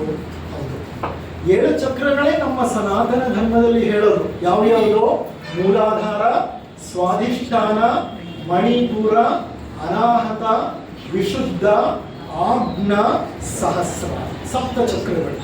ಈ ಚಕ್ರಗಳು ಶಕ್ತಿ ಕುಂಡಲಿಗಳು ಅಥವಾ ಶಕ್ತಿ ಕೇಂದ್ರಗಳು. They are worlds of energy. Worlds ಅಂತೀವಿ ನಾವು. ಆ ಶಕ್ತಿಯ ಸುರುಳಿಗಳು ಎಲ್ಲಿದೆ? ಅವು ಸ್ಥೂಲ ಶರೀರದಲ್ಲ, ಅವೆಲ್ಲಿರೋದು? ಪ್ರಾಣ ಶರೀರದಲ್ಲಿ. ಮೂಲಾಧಾರ ಚಕ್ರ ಎಲ್ಲಿದೆ? ಮೇರುದಂಡದ ಕೆಳಭಾಗದಲ್ಲಿದೆ. ಸ್ವಾಧಿಷ್ಠಾನ ಎಲ್ಲಿದೆ? ಹೊಕ್ಕಳಿನ ಕೆಳಭಾಗದಲ್ಲಿದೆ. ಮಣಿಪುರ ಎಲ್ಲಿದೆ? ಈ ಹೊಟ್ಟೆಯ ಈ ಕೆಳಭಾಗದಲ್ಲಿ, ಪಿಟ್ ಆಫ್ ದ ಸ್ಟಮಕ್ ಅಂತೀವಿ ನಾವು, ಅಲ್ಲಿದೆ. ಅನಾಹತ ಎಲ್ಲಿದೆ? ಹೃದಯ ಭಾಗದಲ್ಲಿ. ವಿಶುದ್ಧ ಎಲ್ಲಿದೆ? ಗಂಟಲು, ಥೈರಾಯ್ಡ್ ಗ್ರಂಥಿಯ ಮೇಲಿದೆ. ಆಜ್ಞಾ ಚಕ್ರ ಎಲ್ಲಿದೆ? ಭ್ರೂ ಮಧ್ಯದಲ್ಲಿದೆ. ಸಹಸ್ರಾರ ಚಕ್ರ ಎಲ್ಲಿದೆ? ತಲೆಬುರುಡೆಯ ಮೇಲೆ ಬ್ರಹ್ಮರಂಧ್ರದ ಬಳಿ ಇದೆ. 7 ಚಕ್ರಗಳ ಇನ್ನೊಂದು ಚಕ್ರ ಯಾವುದು? ಗ್ರೀಕರು, ಈಜಿಪ್ಷಿಯನ್ನರಿಗೆ ಇನ್ನೊಂದು ಚಕ್ರ ಗೊತ್ತಿತ್ತು. ಅವರು ಆ ಕೊನೆಯ ಚಕ್ರವನ್ನು ಕ ಅಂತ ಕರೀತಾರೆ, KA. ಆ ಚಕ್ರ ನಮ್ಮ ಸಹಸ್ರಾರ ಚಕ್ರದ ಮೇಲೆ 40 ಸೆಂಟಿಮೀಟರ್ ಎತ್ತರದಲ್ಲಿ ಸದಾ ನಮ್ಮೊಡನೆ ಓಡಾಡ್ತಾ ಇರುತ್ತೆ. ನಮ್ಮ ಪ್ರಾಣ ಶರೀರ ನಮ್ಮ ಸುತ್ತಲೂ ಇದೆ. ನಾವು ಓಡಾಡ್ತಿದ್ದಾಗ ಸ್ಥೂಲ ಶರೀರದ ಜೊತೆ ಪ್ರಾಣ ಶರೀರನೂ ಓಡಾಡ್ತಾ ಇರುತ್ತೆ, ಹೌದಾ ಅಲ್ವಾ? ಈ ಪ್ರಾಣ ಶರೀರದಲ್ಲಿರುವ ಇಷ್ಟು ಚಕ್ರಗಳು ಸಚೇತನಗೊಂಡಾಗ ವಿಶಿಷ್ಟವಾದಂತಹ ಶಕ್ತಿ ನಮ್ಮಲ್ಲಿ ದೊರೆಯುತ್ತೆ. ಮೂಲಾಧಾರ ಚಕ್ರದಲ್ಲಿ ಮೇರುದಂಡದ ಕೆಳಭಾಗದಲ್ಲಿ ಕುಂಡಲಿನಿ ಶಕ್ತಿ ಸರ್ಪದ ರೂಪದಲ್ಲಿ ಹುದುಗಿ ಕುಳಿತಿದೆ. Kundalini Shakti, it is nothing but Durga, lord ದುರ್ಗೆಯನ್ನ, ಶಕ್ತಿ ದೇವತೆಯನ್ನ, ಪಾರ್ವತಿಯನ್ನ ನಾವು ಕುಂಡಲಿನಿ ಅಂತ ಕರಿತೀವಿ. ಕುಂಡಲಿನಿ ಎಲ್ಲಿದೆ? ನಮ್ಮ ಮೂಲಾಧಾರ ಚಕ್ರದಲ್ಲಿ. ಈ ಮೂಲಾಧಾರ ಚಕ್ರದಲ್ಲಿ ಸರ್ಪ ರೂಪದಲ್ಲಿ ಸುರುಳಿ ಆಕಾರದಲ್ಲಿ ಕುಳಿತಿರುವ ಕುಂಡಲಿನಿ ಜಾಗೃತವಾಗಬೇಕಂದ್ರೆ ನಿಮ್ಮ ಯಮ ನಿಯಮಗಳು ಬಹಳ ಮುಖ್ಯ. ಕಾರಣ ಈ ಚಕ್ರ ಏನ್ ಗೊತ್ತಾ, ಕೆಳಗಿನ 3 ಚಕ್ರಗಳು ಮೂಲಾಧಾರ, ಸ್ವಾಧಿಷ್ಠಾನ, ಮಣಿಪುರ ಇವೆಲ್ಲ ನಮ್ಮ ಉಳಿಯುವಿಕೆಗಾಗಿ ಕೆಲಸ ಮಾಡ್ತಿರೋ ಚಕ್ರಗಳು. ಉಳಿಯುವಿಕೆ ಅಂತಂದ್ರೆ ಸರ್ವೈವಲ್, ನಮ್ಮ ಸರ್ವೈವಲ್ಗೆ, ಪ್ರತಿ ಮನುಷ್ಯನ ಉಳಿಯುವಿಕೆಗಾಗಿ ಬೇಕಾದಂತ ಕೆಲವು ಕ್ರಿಯೆಗಳನ್ನ ನಾವು ನೋಡ್ಕೊಳ್ಳುತ್ತವೆ. ಯಾವ ಕ್ರಿಯೆಗಳು ನೋಡಿ? ಅವಿರೋ ಜಾಗ ಎಲ್ಲಿ? ಅದಿರೋದು ಹೊಟ್ಟೆ, ಸಣ್ಣ ಕರುಳು, ದೊಡ್ಡ ಕರುಳು, ಗುಲ್ಮ, ಪಿತ್ತಜನಕಾಂಗ, ಮೇದೋಜೀರಕಾಂಗ, ಗುದದ್ವಾರ, ಮೂತ್ರದ್ವಾರ, ಮೂತ್ರನಳಿಕೆ, ಮೂತ್ರಕೋಶ, ಇಲ್ಲೇ ಆ 3 ಚಕ್ರಗಳು ಇರೋದು. ಆ 3 ಚಕ್ರಗಳು ಏನ್ ಮಾಡುತ್ತೆ? ಕೆಳಗಿನ 3 ಚಕ್ರಗಳು ಮೂತ್ರ ವಿಸರ್ಜನೆ, ಮಲ ವಿಸರ್ಜನೆ, ಮತ್ತೆ ಆಹಾರವನ್ನ ಜೀರ್ಣ ಮಾಡುವಂಥದ್ದು. ಯಾಕೆ ಆಹಾರವನ್ನ ಜೀರ್ಣ ಮಾಡಬೇಕು? ಇಲ್ಲಾಂದ್ರೆ ನಮ್ಗೆ ಶಕ್ತಿ ಇಲ್ಲಾಂದ್ರೆ ನಾವು ಬದುಕಲ್ಲ. ಸಂತಾನೋತ್ಪತ್ತಿ, ಲೈಂಗಿಕ ಕ್ರಿಯೆ ಅಂದ್ರೆ ಬೇಸಿಕ್ ಇನ್ಸ್ಟಿಂಕ್ಟ್ಸ್, ಸಹಜ ಪ್ರವೃತ್ತಿಗಳಿಂದ ಪ್ರಾಣಿಗಳು ಬದುಕುತ್ತಲ್ಲ, ಅವಕ್ಕೆ ಈ ಚಕ್ರಗಳು ಬೇಕು, ನಮಗೂ ಆ ಚಕ್ರಗಳು ಬೇಕು. ನಮ್ಮ ಶಕ್ತಿ ಈ ಕೆಳಗಿನ 3 ಚಕ್ರಗಳಲ್ಲೇ ಇದ್ರೆ ನಮ್ಮ ಜೀವನಾನು ಪ್ರಾಣಿಜನ್ಯ ಜೀವನಾನೇ. ಪ್ರಾಣಿ ತರನೇ ಬದುಕ್ತೀವಿ ನಾವು. ಎಷ್ಟೋ ಜನರನ್ನ ಕಂಡ್ರೆ ನಾವು ಹೇಳ್ತೀವಿ, ಏನಯ್ಯ ಈ ಮನುಷ್ಯನ ಒಂದು ಗುಣನೂ ಇಲ್ಲ, ಪ್ರಾಣಿಗಿಂತ ವರ್ಷಕ್ಕೆ ಏನ್ ಮಾಡ್ತಾನಲ್ಲಯ್ಯ ಇವನು ಅಂತಿಮ ಇಲ್ವಾ? ನಾವು ಕೆಲವು ಸರಿ ನಮ್ಗೆ ಅನ್ಸುತ್ತಾ ಇಲ್ವಾ? ಅದಕ್ಕೆ ಕಾರಣ ಏನಂದ್ರೆ ಅವ್ರ ಶಕ್ತಿ ಎಲ್ಲಿದೆ? ಕೆಳಗಿನ 3 ಚಕ್ರಗಳಲ್ಲಿ ಬಂಧಿತವಾಗಿದೆ. ಹಾಗಾದ್ರೆ ಧ್ಯಾನ, ಧಾರಣ, ಯೋಗ ಸಾಧನೆಯನ್ನು ಪ್ರತಿನಿತ್ಯ ಮಾಡ್ತಾ ಇದ್ರೆ ಮೂಲಾಧಾರ ಚಕ್ರದಿಂದ ಶಕ್ತಿ ಏನಾಗುತ್ತೆ? ಕುಂಡಲಿನಿ ಶಕ್ತಿ ಜಾಗೃತವಾಗಿ ಮೇಲೆ ಇರುತ್ತೆ. ಒಂದೇ ಹಂತದಲ್ಲಿ ನಡೆಯೋದಿಲ್ಲ. ಇದು ಸಾಧನೆ ಎಷ್ಟೋ ದಿನಗಳ ಕಾಲ ನಡಿಬೇಕು, ಎಷ್ಟೋ ವರ್ಷಗಳ ಕಾಲ ನಡಿಬೇಕು. ನೋಡಿ, ನಾವು ಎಷ್ಟೋ ಜನ್ಮಗಳಲ್ಲಿ ಮಾಡಿದ ಪುಣ್ಯ ಇಂತಹ ಒಂದು ಸ್ಥಳಕ್ಕೆ ನೀವು ಬಂದಿದ್ದೀರಿ, ಒಂದು ಸತ್ಸಂಗದಲ್ಲಿ ನಾವೆಲ್ಲ ಭಾಗವಹಿಸ್ತಾ ಇದ್ದೀವಿ. ಅದಕ್ಕೆ ಕಾರಣ ಹಿಂದಿನ ಎಷ್ಟೋ ಜನ್ಮಗಳ ಒಂದು ಪುಣ್ಯ ಫಲ. ಇದೇ ಸಂದರ್ಭದಲ್ಲಿ ನೀವು ಬೇರೆ ಎಲ್ಲಿ ಬೇಕಾದ್ರೂ ಇರ್ಬೋದಾಗಿತ್ತು, ಕ್ರಿಕೆಟ್ ಮ್ಯಾಚ್ ನೋಡ್ಬೋದಾಗಿತ್ತು, ಸಿನಿಮಾ ಥಿಯೇಟರ್ಗೆ ಹೋಗ್ಬೋದಾಗಿತ್ತು, ಹೆಂಡತಿ ಜೊತೆ ಸರಸ ಸಲ್ಲಾಪದಲ್ಲಿ ಇರ್ಬೋದಾಗಿತ್ತು, ಮಕ್ಕಳ ಜೊತೆ ಆರಾಮಾಗಿ ಮಾತನಾಡ್ತಾ ಕೂತ್ಕೋಬೋದಾಗಿತ್ತು. ಇಲ್ಲಿ ಯಾಕೆ ಬಂದಿದ್ದೀರಿ? ನಿಮ್ಮ ಕರ್ಮ ಎಷ್ಟರ ಮಟ್ಟಿಗೆ ಪಕ್ವವಾಗಿದೆ ಅಂದ್ರೆ ಇನ್ನು ನಿಮ್ಮನ್ನ ಇಲ್ಲಿ ಕರ್ಕೊಂಡು ಬಂದು ಯಾವುದೋ ಇಂತಹ ಒಂದು ಉತ್ತಮ ವಿಚಾರವನ್ನ ಕೇಳುವ ಹಾಗೆ, ಹೇಳುವ ಹಾಗೆ, ಹೇಳ್ತಾ ನಾನು ಕಲಿತಾ ಇದ್ದೀನಿ, ಮಾಡ್ತಾ ಇದ್ದೆ. ಹಾಗೆ ನಮ್ಮ ಕುಂಡಲಿನಿ ಶಕ್ತಿ ಜಾಗೃತವಾಗಬೇಕು ಅಂದ್ರೆ ಎಷ್ಟೋ ವರ್ಷಗಳ ಕಾಲ ನಮ್ಮ ಯೋಗ ಸಾಧನೆ ಮುಂದುವರಿಬೇಕು. ಕುಂಡಲಿನಿ ಜಾಗೃತವಾಯಿತು ಅಂತಂದ್ರೆ ಶಕ್ತಿ ಏನಾಗುತ್ತೆ ಅಂದ್ರೆ ಮೇರುದಂಡ, ಸುಷುಮ್ನಾ ನಾಳ ಅಂತ ಹೇಳ್ತೇವೆ. ಆ ಸುಷುಮ್ನಾ ನಾಳ ಬೆನ್ನು ಮೂಳೆಯ ಒಳಗಡೆ ಇರುತ್ತೆ, ಕೆಳಗೋಗಿ ಮೂಲಾಧಾರ ಚಕ್ರಕ್ಕೆ ಸೇರ್ಕೊಂಡಿರುತ್ತೆ. ಆ ಚಕ್ರದಿಂದ ಮೇಲೆದ್ದ ಕುಂಡಲಿನಿ ಶಕ್ತಿ ನಮ್ಮ ಸುಷುಮ್ನಾ ನಾಳದಿಂದ ಮೇಲೇರಿ ಸ್ವಾಧಿಷ್ಠಾನವನ್ನ ಸಕ್ರಿಯಗೊಳಿಸುತ್ತೆ, ಮಣಿಪುರವನ್ನ ಸಕ್ರಿಯಗೊಳಿಸುತ್ತೆ, ಮಣಿಪುರದಿಂದ ಮೇಲೇರಿ ಅನಾಹತಕ್ಕೆ ಬರುತ್ತೆ. ಅನಾಹತ ಹೃದಯ ಚಕ್ರ. ಹೃದಯ ಚಕ್ರಕ್ಕೆ ಬಂದಾಗ ಮೊಟ್ಟ ಮೊದಲ ಬಾರಿಗೆ ಸ್ವಾರ್ಥ ಕಡಿಮೆ ಆಗುತ್ತೆ. ಕಾರಣ ಹೃದಯ ಚಕ್ರ ಪ್ರಾಣಿಜನ್ಯ ಭಾವನೆಗಳಿಗೆ, ಆಲೋಚನೆಗಳಿಗೆ ಸ್ಥಾನ ಇಲ್ಲ ಇಲ್ಲಿ. ಹೃದಯ ಚಕ್ರ ಪ್ರೇಮ, ಪ್ರೀತಿ, ಕರುಣೆ, ತ್ಯಾಗ ಇಂತಹ ಉದಾತ್ತ ಭಾವನೆಗಳು ಮತ್ತು ಆಲೋಚನೆಗಳ ಸ್ಥಾನ, ಆತ್ಮದ ಒಂದು ವಾಸಸ್ಥಾನ. ಯಾವಾಗ ಹೃದಯ ಚಕ್ರ ಸಚೇತನಗೊಳ್ಳುತ್ತೋ ಆಗ ನಮ್ಮ ಭಾವನೆಗಳು ಮತ್ತು ಆಲೋಚನೆಗಳು ಸಂಸ್ಕರಣೆ ಹೊಂದುತ್ತೆ, ಶುದ್ಧಿಯಾಗುತ್ತೆ. ಶುದ್ಧಿಯಾದ ನಂತರ ಮನುಷ್ಯನ ಒಂದು ಬದುಕುವ ಶೈಲಿಯೇ ಬದಲಾಗುತ್ತೆ. ಆತ ಮೊದಲು ಹೇಗಿದ್ನೋ ಅದನ್ನು ಆತನ ಪೂರ್ವಾಶ್ರಮ. ಆದರೆ ಸದ್ಯದ ಆಶ್ರಮ ಹೃದಯದ ಆಶ್ರಮ. ಆ ಹೃದಯದ ಆಶ್ರಮ ಪ್ರೇಮ ಮತ್ತು ಪ್ರೀತಿಗಳ ಆಶ್ರಮ. ಆತ ಅನ್ಕಂಡೀಷನಲ್ ಲವ್. ಅನ್ಕಂಡೀಷನಲ್ ಲವ್ ಅಂದ್ರೆ ಅನಿರ್ಬಂಧಿತ ಪ್ರೇಮ. ಸಾಧುಗಳಲ್ಲಿ, ಯೋಗಿಗಳಲ್ಲಿ, ಸಂತರಲ್ಲಿ, ಮುನಿಗಳಲ್ಲಿ ಈ ಅನಿರ್ಬಂಧಿತ ಪ್ರೇಮವನ್ನು ನಾವು ಕಾಣಬಹುದು. ಇಡೀ ವಿಶ್ವವನ್ನೇ ಬಿಗಿದಪ್ಪಿಕೊಳ್ಳುವಂತಹ ಒಂದು ಪ್ರೇಮ. ಇವನಾರವ ಇವನಾರವ, ಇವ ನನ್ನವ ನನ್ನವ. ಯಾರು ಬರ್ದದ್ದು? ಯಾವಾಗ ಬರೆದ್ರು ಅವರು? 12ನೇ ಶತಮಾನದಲ್ಲಿ. ಕರೆಕ್ಟ್. ಯಾವಾಗ ಬರೆದ್ರು ಅವರು? ಸಾಮಾನ್ಯವಾಗಿದ್ದಾಗಲ್ಲ. ಅವರ ಪ್ರಜ್ಞೆ ಎಲ್ಲಿಗೆ ಬಂದಾಗ? ಹೃದಯ ಚಕ್ರ, ವಿಶುದ್ಧ ಚಕ್ರ, ಸಹಸ್ರಾರ ಚಕ್ರ, ಆಜ್ಞಾ ಚಕ್ರ, ಅನುಭವ ಪ್ರಜ್ಞೆಯಲ್ಲಿ ಬರೆದವರು ಇವರು. ಅನುಭವ ಪ್ರಜ್ಞೆ ಅಂದ್ರೆ ಇಲ್ಲಿಂದ ಮೇಲೆ ಇರುತ್ತೆ. ಈಗ ಪ್ರಜ್ಞೆ ಅನುಭವಕ್ಕೆ ಹೋಗುತ್ತೆ ಮುಂದೆ. ಆ ಅನುಭವ ಪ್ರಜ್ಞೆಯಲ್ಲಿ ಶರಣರು ಬರೆದಂತ ವಚನಗಳಲ್ಲಿ ಅನ್ಕಂಡೀಷನಲ್ ಲವ್ ಇದೆ. ಆ ಅನ್ಕಂಡೀಷನಲ್ ಲವ್ ಅನ್ನುವಂಥದ್ದು ಲೌಕಿಕದಲ್ಲಿರುವಂತ ನಮಗೆ ಪರಿಚಯ ಇಲ್ಲ. ಕಾರಣ ನಮಗೆ ಪ್ರೇಮ ಅನ್ನುವಂಥದ್ದು ಒಂದು ವ್ಯವಹಾರ. ನೀ ಕೊಟ್ರೆ ನಾ ಕೊಡ್ತೀನಿ, ನೀ ಕೊಡ್ಲಿಲ್ಲ ಅಂದ್ರೆ. ಕಾರಣ ನಮ್ಮ ಪ್ರಜ್ಞೆ ಎಲ್ಲಿದೆ? ಕೆಳಗಿನ 3 ಚಕ್ರಗಳಲ್ಲಿ ಕೆಲಸ ಮಾಡ್ತಿದೆ. ಸದಾ ತಿನ್ನೋದು, ಮಲವನ್ನ ವಿಸರ್ಜಿಸೋದು, ಮೂತ್ರವನ್ನ ವಿಸರ್ಜಿಸೋದು ಇದೆ. ಈ ಕೆಲಸಗಳೇ ಈ ಕೆಳಗೆ. ಅದು ಅವಶ್ಯಕ ಅನವಶ್ಯಕ ಅಂತ ಇರ್ತದೆ, ಅದೆಲ್ಲ ಅವಶ್ಯಕವೇ. ಬದುಕಿರ್ಲಿಕ್ಕೆ ಅವಶ್ಯಕ, ಜೀವಿಸಲಿಕ್ಕೆ ಅವಶ್ಯಕ ಅಲ್ಲ. ಬದುಕೋದಕ್ಕೂ ಜೀವಿಸೋದಕ್ಕೂ ವ್ಯತ್ಯಾಸ ಇದೆ. ಜೀವಿಸೋದು ಅಂತ ಅಂದ್ರೆ ಈ ಉನ್ನತ ಗುಣಗಳ ಸಂಪಾದನೆ, ಅವುಗಳ ಮಧ್ಯೆ ಇರೋದು. ಓಕೆ. ಬದುಕೋದು ಅಂದ್ರೆ ತಿಂದು ಉಂಡು ಸುಖವಾಗಿರೋದು. ಬದುಕೋ ವ್ಯಕ್ತಿಗಳು ಈ 3 ಚಕ್ರವನ್ನ ಆಕ್ಟಿವೇಟ್ ಮಾಡ್ಕೊಂಡಿರ್ತಾರೆ. ನಿಜವಾಗ್ಲೂ ಜೀವಿಸುವ ವ್ಯಕ್ತಿಗಳು ಏನ್ ಮಾಡ್ತಾರೆ? ಇದನ್ನ ಆಕ್ಟಿವೇಟ್ ಮಾಡ್ಕೊತಾರೆ. ಇದು ಆಕ್ಟಿವೇಟ್ ಆದ್ಮೇಲೆ ಏನಾಗುತ್ತೆ? ಶಕ್ತಿ ವಿಶುದ್ಧ ಚಕ್ರಕ್ಕೆ ಬರುತ್ತೆ. ಇಲ್ಲಿ ಧ್ವನಿ ಪೆಟ್ಟಿಗೆ ಥೈರಾಯ್ಡ್, ಪ್ಯಾರಾಥೈರಾಯ್ಡ್ ಇದೆ. ಇಲ್ಲಿ T3, T4, TSH, parathormone, calcium metabolism and voice box. ಧ್ವನಿ ಪೆಟ್ಟಿಗೆ T3, T4 ಗೊತ್ತು ನಿಮಗೆ. TSH ಇವೆಲ್ಲ ಹಾರ್ಮೋನ್ಗಳು. ಈ ಹಾರ್ಮೋನ್ಗಳು ಶರೀರಕ್ಕೆ ಬಹಳ ಅವಶ್ಯಕ, ಬಹಳ ಬಹಳ ಅವಶ್ಯಕ. ಈ ಹಾರ್ಮೋನ್ಗಳು ಇಲ್ಲ ಅಂತಂದ್ರೆ ಮನುಷ್ಯ ನಿಸ್ತೇಜನಾಗಿ ಬಿಡ್ತಾನೆ. ಈ ಹಾರ್ಮೋನ್ಗಳ ಸ್ರವಿಕೆಯನ್ನು ಈ ಚಕ್ರವೇ ನಿಯಂತ್ರಣ ಮಾಡೋದು. ಓಕೆ. ಇಲ್ಲಿ ಸಹ ಹಲವಾರು ಹಾರ್ಮೋನ್ಗಳಿದೆ. ನಾನು ಅದನ್ನೆಲ್ಲ ಹೇಳಲಿಕ್ಕೆ ನನ್ನ ಸಮಯ ಇಲ್ಲ, ಹಾಗಾಗಿ ಹೇಳಲಿಲ್ಲ. ಈ ಹಾರ್ಮೋನ್ಗಳು ಉದ್ದೀಪನಗೊಳ್ಳುತ್ತೆ, ಧ್ವನಿ ಪೆಟ್ಟಿಗೆ ಆಕ್ಟಿವೇಟ್ ಆಗುತ್ತೆ. ಈ ಹಂತದಲ್ಲಿ ಮನುಷ್ಯ ಏನಾಗ್ತಾನೆ ಗೊತ್ತಾ? ಬಹಿರಂಗ ಅಂತರಂಗ ಒಂದಾಗ್ಬಿಡುತ್ತೆ. ನಮ್ಮ ಬಸವಣ್ಣನವರು ಹೇಳ್ತಾರಲ್ಲ, ಬಹಿರಂಗ ಅಂತರಂಗಗಳೇನಾಗಿರ್ಬೇಕು? ಪರಿಶುದ್ಧವಾಗಿರ್ಬೇಕು. ಇದೇ ನಮ್ಮ ಕೂಡಲ ಸಂಗಮ ದೇವನ ನೊಲಿಸುವ ಪರಿ. ಏನದು? ಯಾವುದು ಅದು ಪರಿ? ಅಂತರಂಗ ಶುದ್ಧಿ ಮತ್ತೆ ಬಹಿರಂಗ ಶುದ್ಧಿ. ಎರಡೂ ಶುದ್ಧವಾಗೋದಾಗ ತೆರೆ ಕಳಚಿ ಹೋಗುತ್ತೆ. ತೆರೆ ಕಳಚಿ ಹೋದಾಗ ಅಂತರಂಗವೂ ಇಲ್ಲ, ಎಲ್ಲ ಒಂದೇ. ಈಗ ಒಂದು ಗಾಳಿ ಗುಳ್ಳೆ, ಬಲೂನ್, ಈ ಒಂದು ಗಾಳಿ ಗುಳ್ಳೆ ಬಿಡ್ತಾರೆ ಮಕ್ಕಳು, ನೋಡಿದೀರಲ್ವಾ? ಸೋಪಿನ ದ್ರಾವಣದಲ್ಲಿ ಒಂದು ನಳಿಕೆಯನ್ನ ಹಾಕಿ ಗಾಳಿ ಗುಳ್ಳೆ ಬಿಡ್ತಾರೆ, ಬುಡ್ಡೆ ಬಿಡ್ತಾರೆ. ಆ ಬುಡ್ಡೆ ಎಲ್ಲಿ ತನಕ ಇರ್ತದೆ? ಒಳಗೂ ಹೊರಗೂ ಎಲ್ಲಿ ತನಕ ಇರ್ತದೆ? ಆ ತೆಳುವಾದ ಸಾಬೂನಿನ ಪದರ ಇರೋ ತನಕ.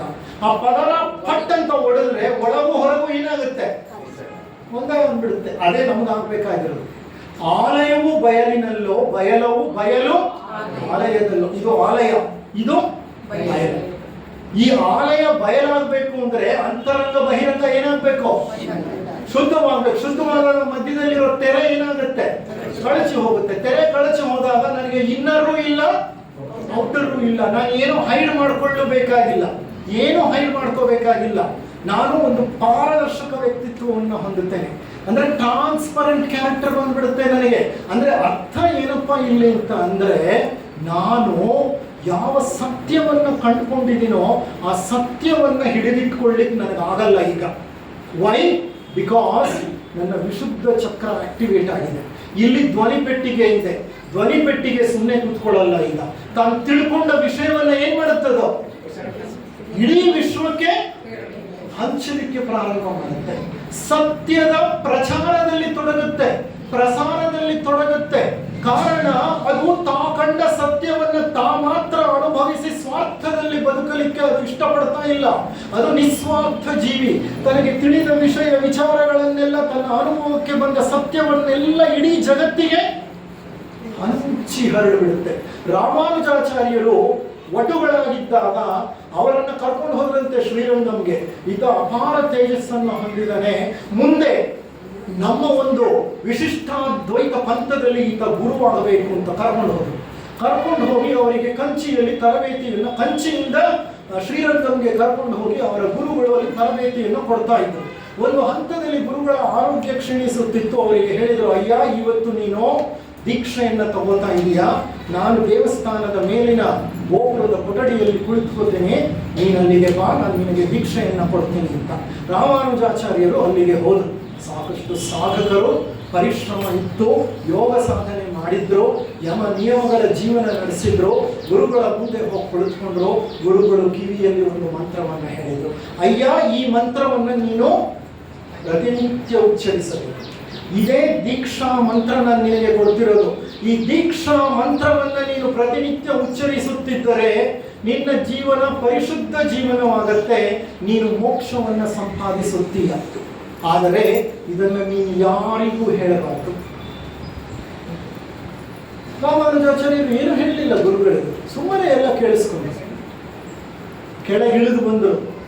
ಗೋಪುರದ ಮೇಲೆ ನಿಂತ್ಕೊಂಡ್ರು. ಒಂದು ಭಾಗದಲ್ಲಿ ಬಹಳಷ್ಟು ಜನ ಹೊರಗಿದ್ದರು.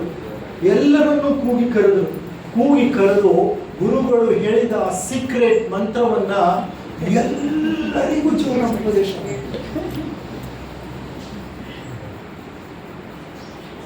ಗುರುಗಳಿಗೆ ಕೋಪ ಬರಬೇಕಲ್ವಾ? ಸುಮ್ಮನೆ ನೋಡ್ತಿದ್ರು ರಾಮಾನುಜಾಚಾರ್ಯರು. ನಂತರ ಇಳಿದು ಬರ್ತಾರೆ ಗುರುಗಳು.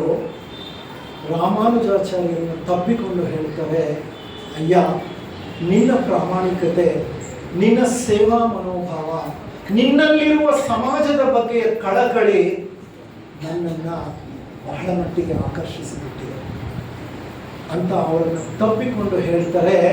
ಆಗ ರಾಮಾನುಜಾಚಾರ್ಯರು ಗಳಗಳನ್ನೇ ಹತ್ತು ಹೇಳ್ತಾರೆ, ನನಗೆ ಆ ಸತ್ಯವನ್ನು ನಾನೊಬ್ಬನೇ ಅನುಭವಿಸುವಂತಹ ಮನೋಭಾವ ನನಗೆ ಬರಲಿಲ್ಲ. ಇದನ್ನು ತಕ್ಷಣ ಏನ್ ಮಾಡಬೇಕು? ಇತರರ ಜೊತೆ ಹಂಚ್ಕೋಬೇಕು, ಸಮಾಜ ಕಲ್ಯಾಣವಾಗಬೇಕು. ಅವ್ರು ಹೇಳಿರ್ತಾರೆ ಗುರುಗಳು, ನೀನು ಇತರರಿಗೆ ಹೇಳಿದ್ರೆ ನೀನು ರೌರವ ನರಕವನ್ನು ಅನುಭವಿಸ್ತೀಯ ಅಂತ. ನನಗೆ ರೌರವ ನರಕ ಬಂದರೂ ತೊಂದರೆ ಇಲ್ಲ, ಇತರರೆಲ್ಲರೂ ಮೋಕ್ಷ ಪಡೆಯೋದಾದ್ರೆ ನಾನು ರೌರವ ನರಕಕ್ಕೆ ಹೋಗ್ಲಿಕ್ಕೆ ತಯಾರಿದ್ದೀನಿ. ಗುರುಗಳು ಹೇಳ್ತಾರೆ, ಅಯ್ಯ ನೀನು ರೌರವ ನರಕಕ್ಕೆ ಹೋಗಲ್ಲ, ಇದನ್ನೇನಾದ್ರೂ ನಾನು ಅಡಚಣೆ ಪಡಿಸಿದ್ರೆ ನಾನು ಹೋಗ್ಬೇಕಾಗ್ತೀನಿ ಅಷ್ಟೇ ಅಂತ. ಅಂದ್ರೆ ವಿಶುದ್ಧ ಚಕ್ರ ಯಾರಿಗೆ ಆಕ್ಟಿವೇಟ್ ಆಗಿರುತ್ತೋ ಅವರು ಸತ್ಯವನ್ನ ಒಳಗೆ ಅಡಗಿಸಿಟ್ಕೊಳ್ಳಲ್ಲ. ವಿಶುದ್ಧ ಚಕ್ರದಿಂದ ಪ್ರಜ್ಞೆ ಎಲ್ಲಿಗೆ ಬರುತ್ತೆ? ಸಹಸ್ರಾರ ಚಕ್ರ, ಬ್ರೆಗ್ಮಾ ಅಂತೀವಿ ನಾವು ಇದನ್ನ. ಇಲ್ಲಿ 3 ಮೂಳೆಗಳು ಬಂದು ಸೇರುತ್ತೆ. ಚಿಕ್ಕ ಮಕ್ಕಳಲ್ಲಿ ಇಲ್ಲಿ ಮೂಳೆ ಕೂಡಿರಲ್ಲ, ಸ್ಪಾಂಜ್ ಇದ್ದಂಗಿರುತ್ತೆ. ಅದು 1-1.5 ವರ್ಷ ಆಗ್ಬೇಕಾದ್ರೆ ಸೇರ್ಲಿಕ್ಕೆ. ಓಕೆ, ಆ ಸ್ಥಳವನ್ನು ಬ್ರಹ್ಮರಂಧ್ರ ಅಂತ ಕರಿತೀವಿ.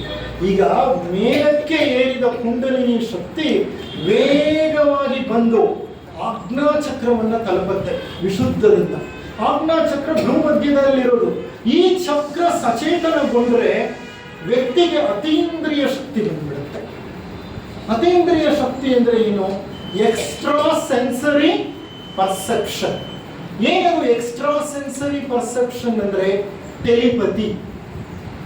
ಟೆಲಿಪತಿ ಅನ್ನೋದು ಎಕ್ಸ್ಟ್ರಾ ಸೆನ್ಸರಿ ಪರ್ಸೆಪ್ಷನ್. ಸೂಕ್ಷ್ಮ ಗ್ರಹಣ, ಸೂಕ್ಷ್ಮ ದರ್ಶನ, ಕ್ಲೇರ್ ಆಡಿಯನ್ಸ್, ಕ್ಲೇರ್ ವಾಯನ್ಸ್. ಇದಲ್ಲದೆ ಇನ್ನಿತರ ಅಣೀಮ, ಗರೀಮ, ಲಘೀಮ, ಇವೆಲ್ಲ ಎಂತ ಅಷ್ಟಸಿದ್ಧಿಗಳು ಅಂತಾರೆ ನಮ್ಮಲ್ಲಿ ಪತಂಜಲಿ ಮುನಿಗಳು ಹೇಳ್ತಾರೆ. ಹಲವಾರು ಇತರ ಗ್ರಂಥಗಳಲ್ಲೂ ಇದೆ. ಆನಿ ಬೆಸೆಂಟರಿಗೆ ಲೆಡ್ ಬೀಟರ್, ಯೋಗಿ ಲೆಡ್ ಬೀಟರ್ ಅವರಿಗೆ ಅಣೀಮ ಸಿದ್ಧಿ ಒದಗಿತ್ತು. ಅವ್ರು ಕುಳಿತುಕೊಂಡು ಇಬ್ರು ಸಣ್ಣ ಸಣ್ಣ ಪರಮಾಣುಗಳ ಒಳಗಡೆ ಅವರ ಪ್ರಜ್ಞೆಯನ್ನು ಹರಿಸಿ ಆ ಪರಮಾಣುಗಳ ರಚನೆ ವಿನ್ಯಾಸವನ್ನು ಅಕಲ್ಟ್ ಕೆಮಿಸ್ಟ್ರಿ ಅನ್ನೋ ಪುಸ್ತಕದಲ್ಲಿ ಬರೆದಿಟ್ಟಿದ್ದಾರೆ. ಅವರು ಬರೆದಿರೋ ಅಕಲ್ಟ್ ಕೆಮಿಸ್ಟ್ರಿನಲ್ಲಿರೋ ಎಷ್ಟೋ ವಿಷಯ ವಿಚಾರಗಳನ್ನ ವಿಜ್ಞಾನಿಗಳು ಈಗ ಸತ್ಯ ಅಂತ ನಿರೂಪಿಸುತ್ತಿದ್ದಾರೆ. ಕ್ವಾರ್ಕ್ಗಳ ಬಗ್ಗೆ, ಸಬ್ ಕ್ವಾರ್ಕ್ಗಳ ಬಗ್ಗೆ ಯಾವಾಗಲೂ ಅವರು ಬರೆದಿಟ್ಟಿದ್ರು. ಈ ಕ್ವಾರ್ಕ್ ಸಬ್ ಕ್ವಾರ್ಕ್ಗಳು ಈಗ ಅವ್ರಿಗೆ ಗೊತ್ತಾಗ್ತಾ ಇದೆ. ಎಲ್ಲಿದೆ ಕ್ವಾರ್ಕ್ಗಳು ಸಬ್ ಕ್ವಾರ್ಕ್ಗಳು? ಅಣು ಕೇಂದ್ರದ ಒಳಗಿರುವ ಪರಮಾಣುವಿನ ಕೇಂದ್ರದ ಒಳಗಿರುವ ಪ್ರೋಟಾನ್ಗಳಲ್ಲಿ ನ್ಯೂಟ್ರಾನ್ಗಳಲ್ಲಿ ಇದೆ. ಏನು ಪರಮಾಣು ಅಂದ್ರೆ, ಒಂದು ಸೂಜಿ ಮೊನೆ ಮೇಲೆ 60,000ಕ್ಕಿಂತ ಹೆಚ್ಚು ಪರಮಾಣುಗಳನ್ನ ಜಲಜನಕದ ಪರಮಾಣುಗಳನ್ನ ಪಕ್ಕದಲ್ಲಿ ಕೂಡಿಸ್ಬೋದು. ಸೂಜಿ ಮೊನೆ ಮೇಲೆ 60,000ಕ್ಕಿಂತ ಹೆಚ್ಚು ಪರಮಾಣುಗಳನ್ನ ಪಕ್ಕದಲ್ಲಿ ಜೋಡಿಸಿ ಕೂಡಿಸ್ಬೋದು. ಅಂದ್ರೆ ಪರಮಾಣುಗಳು ಎಷ್ಟು ಸೂಕ್ಷ್ಮ. ಅಂತ ಪರಮಾಣುಗಳಿಂದ ನಾವು ಮಾಡಲ್ಪಟ್ಟಿರೋದು. ಇಡೀ ಅಖಿಲಾಂಡ ಕೋಟಿ ಬ್ರಹ್ಮಾಂಡವೇ ಪರಮಾಣುಗಳಿಂದ ಮಾಡಲ್ಪಟ್ಟಿರೋದು. ಹೈಡ್ರೋಜನ್ ಇರ್ಬೋದು, ಆಕ್ಸಿಜನ್ ಇರ್ಬೋದು, ಮ್ಯಾಂಗನೀಸ್ ಇರ್ಬೋದು, ಮೆಗ್ನೀಷಿಯಂ ಇರ್ಬೋದು, ಬೆರಿಲಿಯಂ ಇರ್ಬೋದು, ಕ್ಯಾಲ್ಸಿಯಂ ಇರ್ಬೋದು, ಬೋರಾನ್ ಇರ್ಬೋದು, ಐರನ್ ಇರ್ಬೋದು, ಜಿಂಕ್ ಇರ್ಬೋದು. ಇವೆಲ್ಲ ಧಾತುಗಳು. ಈ ಎಲ್ಲ ಧಾತುಗಳು ಪರಮಾಣುಗಳಿಂದಲೇ ಮಾಡಲ್ಪಟ್ಟಿರೋದು. ಈ ಟೇಬಲ್ ಏನರಿಂದ ಮಾಡಲ್ಪಟ್ಟಿದೆ? ಪರಮಾಣುವಿನಿಂದ. ಈ ಮೈಕ್ ಏನರಿಂದ ಮಾಡಲ್ಪಟ್ಟಿದೆ? ಪರಮಾಣುವಿನಿಂದ. ನೀವು ನಿಂತಿರೋ ನೆಲ ಏನರಿಂದ ಮಾಡಲ್ಪಟ್ಟಿದೆ? ಪರಮಾಣುವಿನಿಂದ. ನಿಮ್ಮ ರಕ್ತ, ನಿಮ್ಮ ನರ, ನಿಮ್ಮ ಮಜ್ಜೆ, ನಿಮ್ಮ ಮೂಳೆ ಎಲ್ಲವೂ ಸಕಲವೂ ಪರಮಾಣುಗಳಿಂದ ಮಾಡಲ್ಪಟ್ಟಿದೆ. ಹಾಗಾದ್ರೆ ಈ ವಿಶ್ವದ ಮೂಲ ವಸ್ತು ಯಾವುದು? ಪರಮಾಣು. ಆ ಪರಮಾಣು ಎಷ್ಟು ಚಿಕ್ಕದು? ಸೂಜಿ ಮೊನೆ ಮೇಲೆ 60,000 ಪರಮಾಣುಗಳನ್ನ ಕೂಡಿಸಿದ್ರು. ಆ ಪರಮಾಣುವಿನಲ್ಲಿ ಏನಿದೆ? ವಿಜ್ಞಾನಿಗಳು ಕಂಡುಹಿಡಿತಾರೆ, ಸಂಶೋಧನೆ ಮಾಡಿ ಬಬಲ್ ಚೇಂಬರ್ಗಳಲ್ಲಿ ಅಣುಗಳನ್ನ, ಪರಮಾಣು ಕೇಂದ್ರವನ್ನ ಹೊಡಿತಾರೆ ಅವರು. ಬಬಲ್ ಚೇಂಬರ್ ಅಂತ ಒಂಥರ ರಿಯಾಕ್ಟರ್ಸ್ ಅವು. ಅದರಲ್ಲಿ ಹೊಡಿತು ಅಂತಂದ್ರೆ ಪರಮಾಣುವಿನ 99.9999% ಖಾಲಿ, ಶೂನ್ಯ. ಹಾಗಾದ್ರೆ ಇನ್ನು ಅದರಲ್ಲಿ ವಸ್ತು ಏನಿದೆ? 0.00007 ಆದ್ಮೇಲೆ 1% ಅಷ್ಟು ಮಾತ್ರ ವಸ್ತು ಇದೆ. ಮಿಕ್ಕಿದ್ದೆಲ್ಲ ಖಾಲಿ ಜಾಗ. ಅದು ಏನಾಗಿದೆ? ಆ ಸಣ್ಣ ಜಾಗ ಇದೆಯಲ್ಲ, ಅದು ಪರಮಾಣು ಕೇಂದ್ರವಾಗಿದೆ. ಆ ಪರಮಾಣು ಕೇಂದ್ರದಲ್ಲಿ ಏನಿದೆ?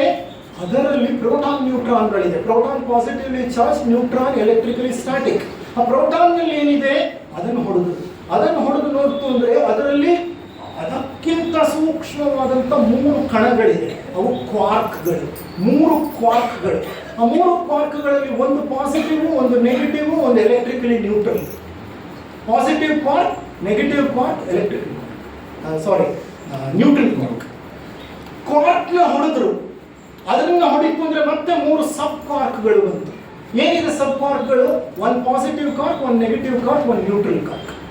ಅದನ್ನು ಹೊಡೆದ್ರು. ಮತ್ತೆ ಅದನ್ನು ಹೊಡೆದ್ರೆ ಸೂಕ್ಷ್ಮ ಒಂದು ಕ್ಷೇತ್ರದಲ್ಲಿ ಸುರುಳಿಯಾಕಾರದ ಒಂದು ಶಕ್ತಿ ವಲಯ ಉತ್ಪತ್ತಿಯಾಯಿತು. They called it as strings, energy strings ಅಂತ ಕರೆದ್ರು. ಸೂಪರ್ ಸ್ಟ್ರಿಂಗ್ಸ್ ಅಂತ ಹೇಳಿದ್ರು. ಈಗ ವಿಜ್ಞಾನದಲ್ಲಿ ಸೂಪರ್ ಸ್ಟ್ರಿಂಗ್ ಥಿಯರಿ ಅನ್ನೋದು ಬಹಳ ಪಾಪ್ಯುಲರ್ ಥಿಯರಿ. ಆ ಥಿಯರಿ ಏನ್ ಹೇಳುತ್ತೆ? ಆ ಶಕ್ತಿ, ಸುರುಳಿಯಾಕಾರದ ಶಕ್ತಿಗಳು ಸೇರಿದಾಗ ಸಬ್ ಕಾರ್ಕ್ ಆಗುತ್ತೆ. ಹಲವು ಸಬ್ ಕಾರ್ಕ್ಗಳು ಸೇರಿದಾಗ ಕಾರ್ಕ್ಗಳಾಗುತ್ತೆ. ಹಲವು ಕಾರ್ಕ್ಗಳು ಸೇರಿದಾಗ ಪ್ರೋಟಾನ್ ಆಗುತ್ತೆ. ಹಲವು ಪ್ರೋಟಾನ್ ನ್ಯೂಟ್ರಾನ್ಗಳು ಸೇರಿದ್ರೆ ಅಣು ಕೇಂದ್ರವಾಗುತ್ತೆ. ಹಲವು ಅಣು ಕೇಂದ್ರಗಳು ಸುತ್ತಲೂ ಇರುವಂತಹ ಸ್ಥಳ ಸೇರಿದ್ರೆ ಅಣುಗಳಾಗುತ್ತೆ. ಅಣುಗಳೆಲ್ಲ ಸೇರಿ ಪರಮಾಣುಗಳಾಗುತ್ತೆ. ಪರಮಾಣುಗಳೆಲ್ಲ ಸೇರಿ ಒಂದು ಸಣ್ಣ ಜೀವಕೋಶವಾಗುತ್ತೆ. ಜೀವಕೋಶಗಳು ಸೇರಿ ಅಂಗಾಂಶವಾಗುತ್ತೆ. ಅಂಗಾಂಶಗಳು ಸೇರಿ ಅಂಗವ್ಯೂಹವಾಗುತ್ತೆ. ಅಂಗವ್ಯೂಹಗಳು ಸೇರಿ ಅಂಗವಾಗುತ್ತೆ. ಹಲವು ಅಂಗಗಳು ಸೇರಿ ಅವಯವಗಳಾಗುತ್ತೆ. ಹಲವು ಅವಯವಗಳು ಸೇರಿ ಮನುಷ್ಯನೆಂಬ ಒಂದು ಪ್ರಾಣಿ ತಯಾರಾಗುತ್ತೆ.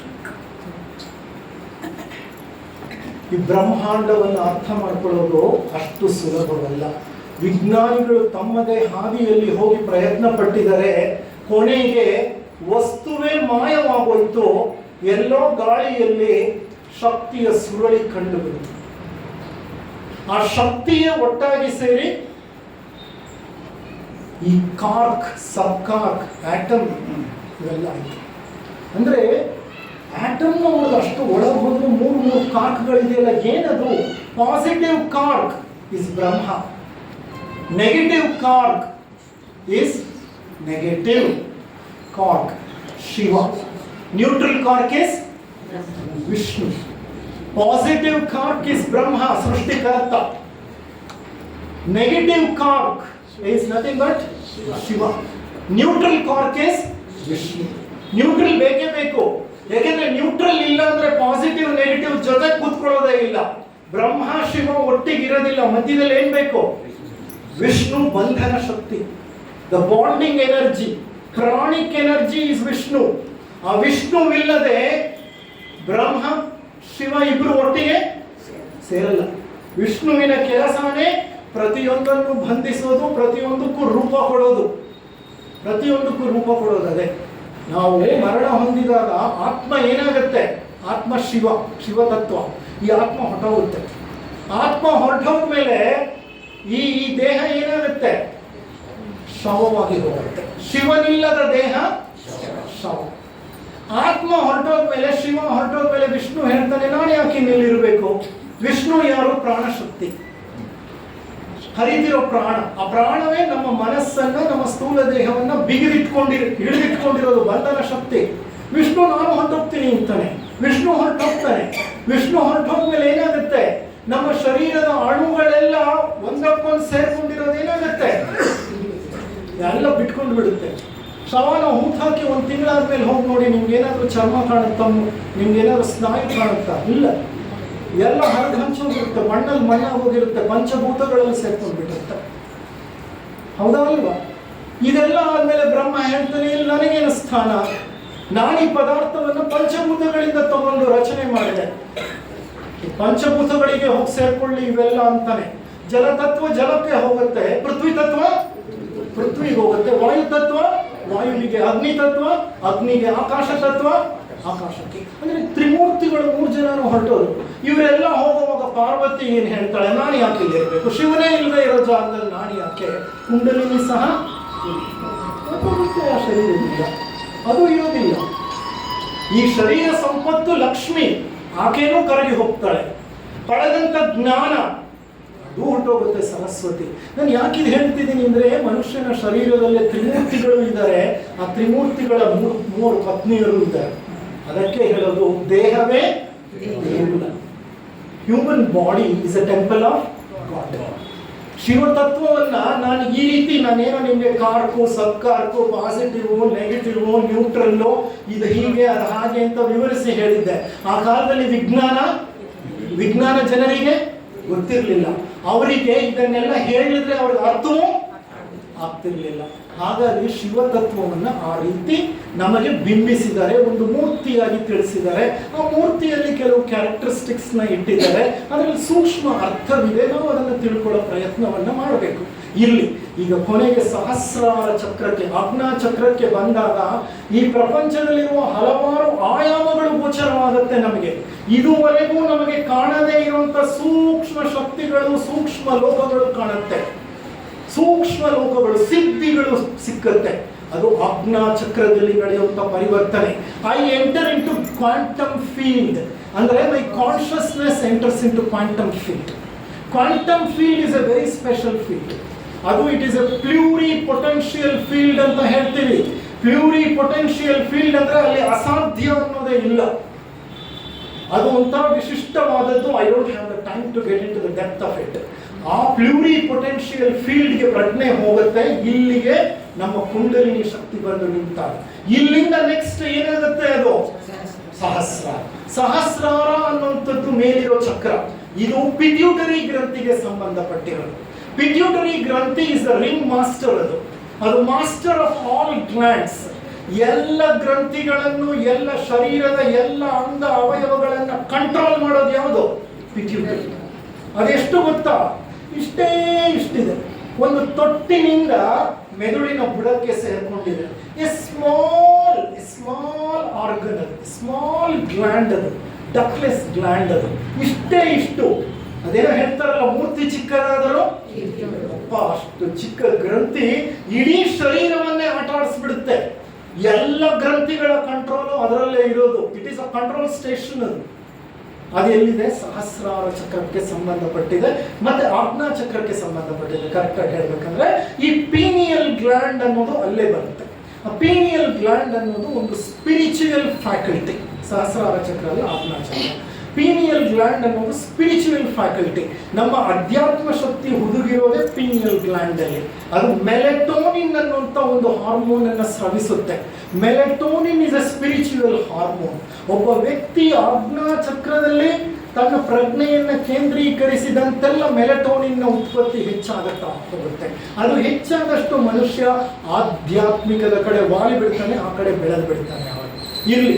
ಅಲ್ಲಿಂದ ಪ್ರಜ್ಞೆ ಸಹಸ್ರಾರ ಚಕ್ರವನ್ನು ತಲುಪಿ ಈ ಬ್ರಹ್ಮರಂಧ್ರದಿಂದ ಮೇಲೇರಿ ಕಾ ಕಾ ಅಂತ ಹೇಳಿದ್ನಲ್ಲ, ಈಜಿಪ್ಷಿಯನ್ನರು ಗ್ರೀಕರು ಹೇಳಿದ್ರು ಅಂತ 8ನೇ ಚಕ್ರ, ಆ ಚಕ್ರಕ್ಕೆ ಸಂಪರ್ಕ ತಗೊಂಡಿರುತ್ತೆ. Straight it shoots and it connects to the ಕಾ ಚಕ್ರಕ್ಕೆ ಸೇರ್ಕೊಂಡಾಗ ಅಖಿಲಾಂಡ ಕೋಟಿ ಬ್ರಹ್ಮಾಂಡದ ದರ್ಶನ ಆಗ್ಬಿಡುತ್ತೆ. ಕುಳಿತಲ್ಲೇ ಮುನಿ ಅಖಿಲಾಂಡ ಕೋಟಿ ಬ್ರಹ್ಮಾಂಡವನ್ನು ದರ್ಶನ ಮಾಡಿ ತನ್ನ ವೇದಗಳನ್ನ, ಉಪನಿಷತ್ತುಗಳನ್ನ, ಬ್ರಹ್ಮಸೂತ್ರಗಳನ್ನ ಬರೆದ, ಸೃಷ್ಟಿಯ ವಿನ್ಯಾಸವನ್ನ ಬರೆದ. ಹೇಗೆ ಗೊತ್ತಾಯ್ತು ಸೃಷ್ಟಿ ವಿನ್ಯಾಸ ಅಂತ? ಎದ್ದು ನೋಡ್ಲಿಲ್ಲ.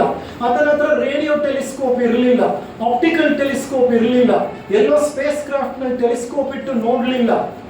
ಹಾಗಾದ್ರೆ ಸೃಷ್ಟಿ ಹೇಗೆ ಗೊತ್ತಾಯ್ತು ಅವರಿಗೆ? ಕಾ ಚಕ್ರದ ಜೊತೆ ಸಂಪರ್ಕ. ಕಾ ಚಕ್ರದ ಜೊತೆ ಸಂಪರ್ಕ ಸಿಕ್ಕಿದ್ರೆ ಆ ಚಕ್ರ ಅಖಿಲಾಂಡ ಕೋಟಿ ಬ್ರಹ್ಮಾಂಡದಲ್ಲಿ ನಡೆದ ಎಲ್ಲ ಘಟನೆಗಳ ಒಂದು ಘಟನೆಗಳ ಒಂದು ಮಾಲೆಯನ್ನು ಸೆರೆ ಇಟ್ಕೊಂಡಿದೆ. ಅಲ್ಲಿಗೆ ಸಂಪರ್ಕ ಸಿಕ್ಕರೆ ಎಲ್ಲ ವಿಷಯಗಳು ಗೋಚರ. ಇಲ್ಲಿಗೆ ಏನಾದ ಆ ವ್ಯಕ್ತಿ ಅಪ್ಪಟ ಭೋಗಿಯಾಗಿದ್ದವನೋ, ಅಪ್ಪಟ ರೋಗಿಯಾಗಿದ್ದವನೋ, ಅಪ್ಪಟ ವಾಂಛೆ, ಆಕಾಂಕ್ಷೆ, ಆಶೆ, ರಾಗ, ದ್ವೇಷಗಳು, ಅರಿಷಡ್ವರ್ಗಗಳ ದಾಸನಾಗಿ ಕೆಳಗಿನ ಚಕ್ರಗಳಲ್ಲಿ ಬದುಕಿ ಬಾಳುತ್ತಿದ್ದವನು ಈಗ ಯಾವ ಮಟ್ಟಕ್ಕೆ ಬಂದ್ಕೊಳ್ತಾ ಎಲ್ಲವನ್ನು ವರ್ಜಿಸಿ ನಿವೃತ್ತ ಮಾರ್ಗದಲ್ಲಿ ಮುಂದುವರೆದು ಅಖಿಲಾಂಡ ಕೋಟಿ ಬ್ರಹ್ಮಾಂಡದ ದರ್ಶನವನ್ನ ಮಾಡಿ ವಿಶಿಷ್ಟ ಶಕ್ತಿಗಳನ್ನು ಹೊಂದಿ ಸಮಾಜಕ್ಕೆ ಏನು ಕೊಡಬೇಕೋ ಕೆರೆಯ ನೀರನ್ನು ಪತಂಜಲಿಗಳು ಮಾಡಿದ್ದ ಅದನ್ನೇ. ಅವ್ರು ಬರೀದೆ ಹೋಗಿದ್ರೆ ಅಷ್ಟಾಂಗ ಯೋಗ ಮಾರ್ಗ, ನಮಗೆ ಯೋಗದ ಒಂದು ಸಣ್ಣ ತುಣುಕು ಸಹ ಗೊತ್ತಾಗ್ತಾ ಇರಲಿಲ್ಲ. ಅವರಿಗೆ ಇಷ್ಟೆಲ್ಲ ಹೇಗೆ ಗೊತ್ತಾಯ್ತು? ಇಷ್ಟೆಲ್ಲ ಗೊತ್ತಾಗಲಿಕ್ಕೆ ಅವರಿಗೆ ಅಷ್ಟ ಸಿದ್ಧಿಗಳು ಗೊತ್ತಿತ್ತು, ತಿಳಿದಿತ್ತು, ಕರಗತ ಮಾಡಿಕೊಂಡಿದ್ರು. ಅವರಿಗೆ ತಿಳಿದೇ ಇರುವಂತಹ ಜ್ಞಾನವೇ ಇರಲಿಲ್ಲ. ಅಂತಹ ಪ್ರಕಾಂಡ ಜ್ಞಾನವನ್ನು ಪಡೆದಿದ್ದರು ಆ ಪತಂಜಲಿ ಮುನಿಗಳು. ಅವರು ಹಾಕಿಕೊಟ್ಟ ಈ ಯೋಗ ಮಾರ್ಗದಲ್ಲಿ ನಾವು ಮುಂದುವರಿಯುವ ಪ್ರಯತ್ನವನ್ನು ಮಾಡೋಣ. ನಾನು ಇದುವರೆಗೂ ಹೇಳಿದಂತಹ ಈ ಉಪನ್ಯಾಸದ ವಿಚಾರ ನಮ್ಮ ಸುಪ್ತ ಶಕ್ತಿಗಳನ್ನು ಎಚ್ಚರಗೊಳಿಸಲು, ಜಾಗೃತಗೊಳಿಸಲು. ಯೋಗಿ ಆಗಬೇಕು ಅಂತ ಅನ್ಕೊಂಡಿರೋ ವ್ಯಕ್ತಿ ಆ ಕೆಲಸವನ್ನು ಅವಶ್ಯಕವಾಗಿ ಮಾಡಬೇಕು. ಇಲ್ಲ ನಾನು ಭೋಗಿಯಾಗೇ ಇರ್ತೀನಿ ಸದಾ ಅನ್ನೋದಾದರೆ ಅದರ ಅವಶ್ಯಕತೆ ಈ ಜನ್ಮದಲ್ಲಿಲ್ಲ. ಇನ್ಯಾವ ಜನ್ಮದಲ್ಲಿ ನಮಗೆ ಕೂಡಿ ಬರುತ್ತೋ ನೋಡೋಣಂತೆ. ಈಗ ಕೂಡಿ ಬಂದಿದೆ ಅನ್ನೋದಾದ್ರೆ ವಿಷಯವನ್ನ ನೀವು ಶ್ರವಣ ಮಾಡಿದ್ದೀರಿ ಅಂತಂದ್ರೆ ನೆಕ್ಸ್ಟ್ ಏನಾಗಬೇಕಿದು? ಮನನದ ನಂತರ ನಿಧಿಧ್ಯಾಸನ ಅಂದ್ರೆ ಅದು internalising the knowledge. Internalising the knowledge ಅಂದ್ರೆ ನಮ್ಮ ಜೀವನ ಏನಾಗಬೇಕು? ಮೊಟ್ಟ ಮೊದಲು ಅನುಷ್ಠಾನಕ್ಕೆ ಬರಬೇಕಿದು. ಮೊಟ್ಟ ಮೊದಲು ಅನುಷ್ಠಾನಕ್ಕೆ ಬರಬೇಕಂದ್ರೆ ಏನಾಗಬೇಕಿದು? ನೀವು ಮಾಡಬೇಕಾಗಿರುವಂತ ಒಂದೇ ಒಂದು ಸರಳವಾದ ಕೆಲಸ. ಬಸವಣ್ಣನವರು ಹೇಳಿದ್ದು ಏನು? ಆನಂದದಲ್ಲೇ ಹೇಳಿದ ವಚನ, ನಡೆದಂತೆ ನುಡಿದಂತೆ. ಇಲ್ಲಿಂದ ಪ್ರಾರಂಭ ಮಾಡಬೇಕು ನೋಡ್ರಿ. ಇಷ್ಟು ವಿಷಯ ವಿಚಾರಗಳನ್ನ ತಿಳ್ಕೊಂಡ ನಂತರ ನಮ್ಮ ಪ್ರಯಾಣ ಎಲ್ಲಿಂದ ಪ್ರಾರಂಭ ಆಗಬೇಕು ಅಂತ ಅಂದ್ರೆ ಏನಿಲ್ಲ, ತ್ರಿಕರಣ ಶುದ್ಧಿ. This is called purgation in Christianity. ಕ್ರೈಸ್ತ ಧರ್ಮದಲ್ಲಿ ಇದನ್ನ ಪರ್ಗೇಷನ್ ಅಂತ ಕರೀತಾರೆ. ಇಸ್ಲಾಂ ಧರ್ಮದಲ್ಲಿ ಇದನ್ನ ಮರೀಫತ್ ಅಂತ ಕರೀತಾರೆ. ನೋಡಿ, ಧರ್ಮಗಳು ಬೇರೆ ಇರ್ಬೋದು, ಹೆಚ್ಚು ಕಡಿಮೆ ದಾರಿಯ ಸೂಚ್ಯಗಳು ಮಾತ್ರ ಒಂದೇ. ಮರೀಫತ್ ಅಂತ ಕರೀತಾರೆ ಅದನ್ನ. ಸೊ ಈ ಒಂದು ಕೆಲಸವನ್ನ ಪ್ರಾರಂಭ ಮಾಡೋಣ, ತ್ರಿಕರಣ ಶುದ್ಧಿಯನ್ನ ಏರ್ಪಡಿಸಿಕೊಳ್ಳೋಣ ಅಂತ ಹೇಳ್ತಾ ನಾನು ಈ ಒಂದು ಉಪನ್ಯಾಸವನ್ನು ಮುಕ್ತಾಯ ಮಾಡ್ತಿದ್ದೀನಿ. I have overshot, I knew, but I was helpless. ವಿಶಾಲವಾದಂಥ ವಿಷಯವನ್ನು ತಗೊಂಡಿದ್ದೆ. ನಾನು ಆ ವಿಷಯವನ್ನು ಮಧ್ಯದಲ್ಲಿ ಕತ್ತರಿಸಲಿಕ್ಕೂ ಆಗದೇ ಇರುವಂತಹ ಒಂದು ಸಂದರ್ಭ. ಹಾಗಾಗಿ ಅದನ್ನು ನಿಮಗೆ ವಿಶದವಾಗಿ ತಿಳಿಸ್ಕೊಟ್ಟಿದ್ದೀನಿ. ಈಗ ಇನ್ನ ಯಾರು